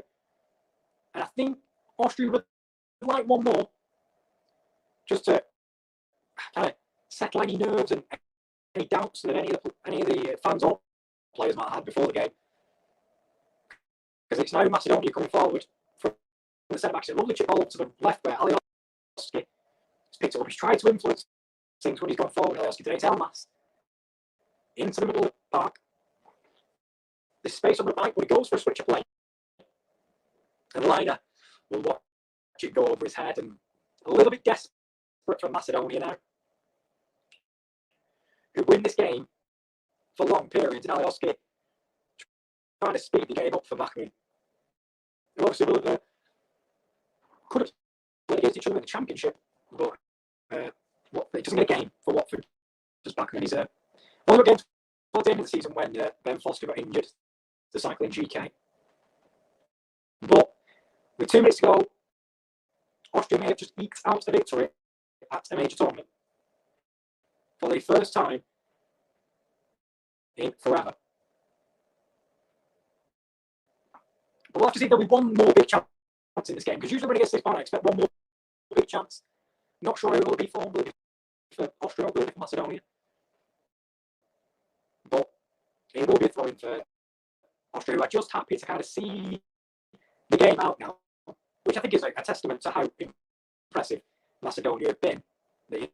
Austria looked a much better team on paper, but they are having to tell us a little bit. That's a lovely flick ball in front.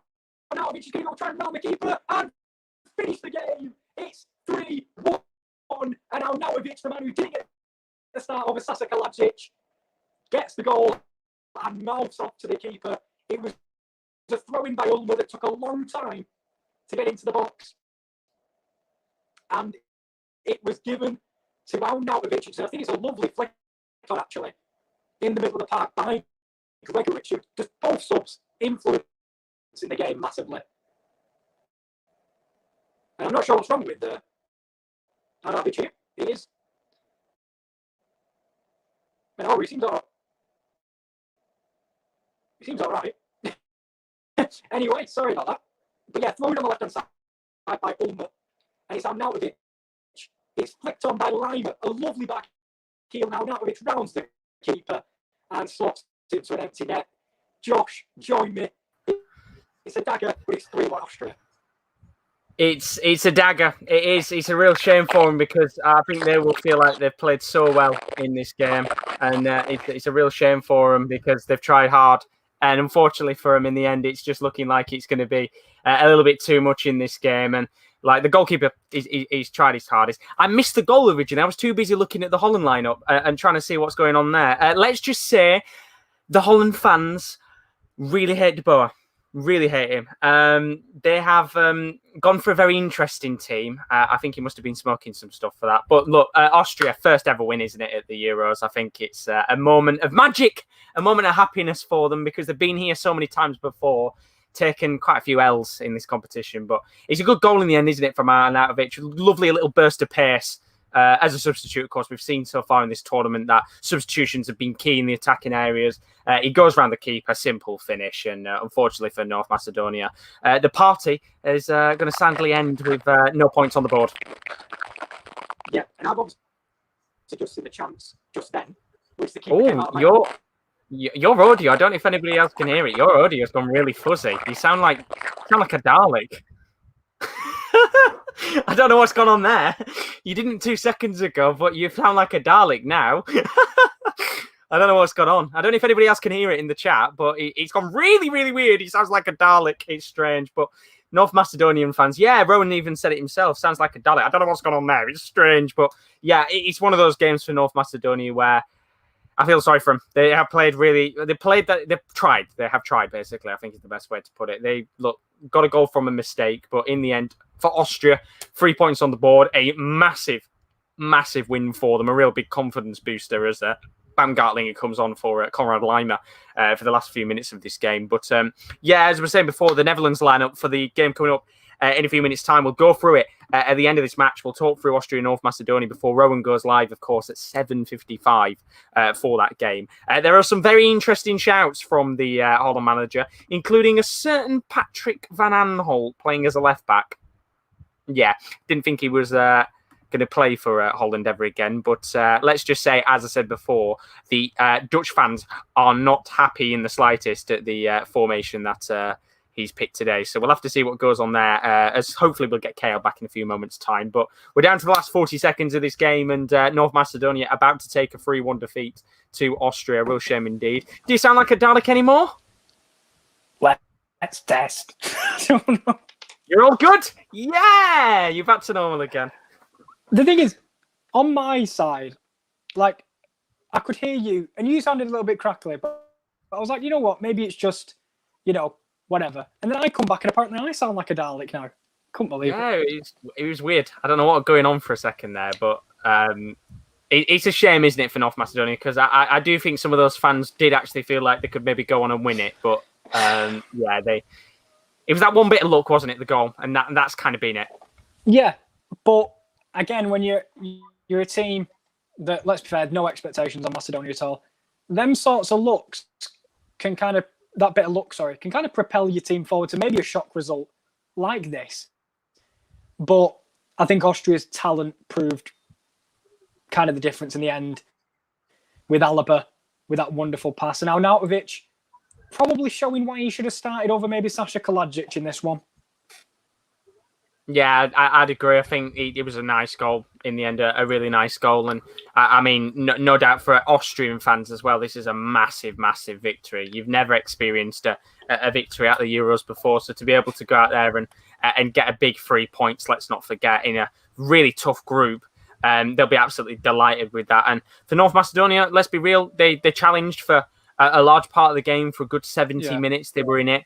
And unfortunately, I think class and the quality players that Austria have got were kind of the difference in this game for them in the end. And it's a shame, isn't it? Because I think North Macedonia are going to have it a little bit hard for their last two games, but they're giving it the roll. Yeah, and you could see at the end of the game how much it meant to the manager to get through this one. Because it's one of them where, look, it didn't look, this is going to say look, but look what didn't look like it was on their side. That was a tongue twister. Sorry about that. But they managed to get away with a victory in a really hard-fought game. It's one of them where you'll look back, if they do make it out of the group, one of the better performances in terms of getting out of there with a win, rather than what a game which could have been a point, because they were getting frustrated by the Macedonians. And they've done very well to pick up the win. And as we said earlier, and I think we mentioned it before the game, Josh, they just had the better bench. And when it came to the late in the match, they could bring on the talent and the difference makers that unfortunately Macedonia couldn't. And we saw with Arnautovic and Gregoric, the two players that did come on and get the goals, and the likes of David Alaba, who's a world-class player, finally putting in a world-class ball in the attacking area. Yeah, exactly. And I think this is such a big result for Austria as well, because all, as I've said before, all they need now for me is a point. 1 point out of the next 2 games will probably be enough for them to make it through to the next round. And they've got Netherlands next, and we'll see Netherlands tonight. We'll go through the actual teams in a second because it's a fucking weird one. And then we'll also, of course, they've got Ukraine in the last game, which will be the game where they feel where they can go and get something in that match. And even against the Netherlands, we'll see tonight what they look like, how they play, to whether or not they're going to be strong and maybe surprise us. We'll have to see with that one. And as for North Macedonia, it is all about pride, isn't it? It's about being there and having that experience of competitive football and to get a goal as well. Yes, I know it was a very weird goal and it'll be the most bizarre one we'll see of the tournament, but it was a goal anyway and a moment of pride for all those fans to be there in the stadium to watch their beloved Pandev go and get a goal. And it's a nice heartwarming story, isn't it? Yeah, it came from the beloved Pandev. We take the mick, probably a national hero, because he's been their only player that people will recognise, let's be real, for the last decade or so. 20 years he's been playing for North Macedonia. Yeah, exactly. He'll be the one player that, played in the top leagues, scored at the top level, and still at a top league, still playing in Serie A at the moment. So, fair play. If this is the swan song for him, I'm happy he got a goal in a major tournament. Yeah, it's lovely to see. It is lovely to see. It's a nice, heartwarming story to continue the Euros on. And as I was saying before, of course, Group C, we've still got another game to come today. You'll know that Rowan will be live at about an hour's time, 7:55. Netherlands, they're up against Ukraine. We'll go through the rest of the games coming up in a little moment's time. But for those of you maybe wondering what's going on with the lineups, I'll get them on the screen for you now. Of course, we'll talk through it. We're both not on that game tonight, so it'll be interesting to go through it. And this is how the Dutchies are lining up. If you can see it on your screen, it is a 5-3-2 for Dutch. Now, there was actually, after the Scotland game they played in the 2-2 draw, Netherlands fans actually paid for a flag and a plane to go over the training ground and to tell the boat to not play a 5-3-2. And unfortunately... there you go. That plane didn't work, did it? Because he's playing a 5-3-2 tonight. And you can see Martin Stekelenburg is in goal, of course. Stekelenburg had a brilliant season at Ajax after an Arna suspension. A back five. Yeah, that's right. Patrick van Aanholt somehow gets in the Holland team. He's playing at left back. The right back is Denzel Dumfries, which I think is a much more deserved call-up. Back three includes Jason Timber of Ajax, Stefan de Vrij of Inter Milan, and Daley Blind, where for me, I don't really have many complaints. Delict isn't available, sadly. He's not even on the bench today. Midfield three, Martin de Roon of Atalanta. He's alongside Jorginho Wijnaldum and Frenkie de Jong of Barcelona. And then up top is Wout Weghorst and Memphis Depay. As for the Ukrainian side, it's a 4-1-4-1. No Piatov, which is quite a surprise. I actually think he's on the bench, yes. He's on the bench for them. We'll go through that in a second. It's Bushan who's in goal. That's the Dynamo Kiev goalkeeper. Back four includes a few other Kiev players. Mikolenko, his teammate, the goalkeeper, he's on the left back position. Karavayev is on the right-hand side. That's not the Russian one yesterday. It's a different one. Two other centre-backs. Matvienko of Shakhtar Donetsk. He's alongside Zabanyi.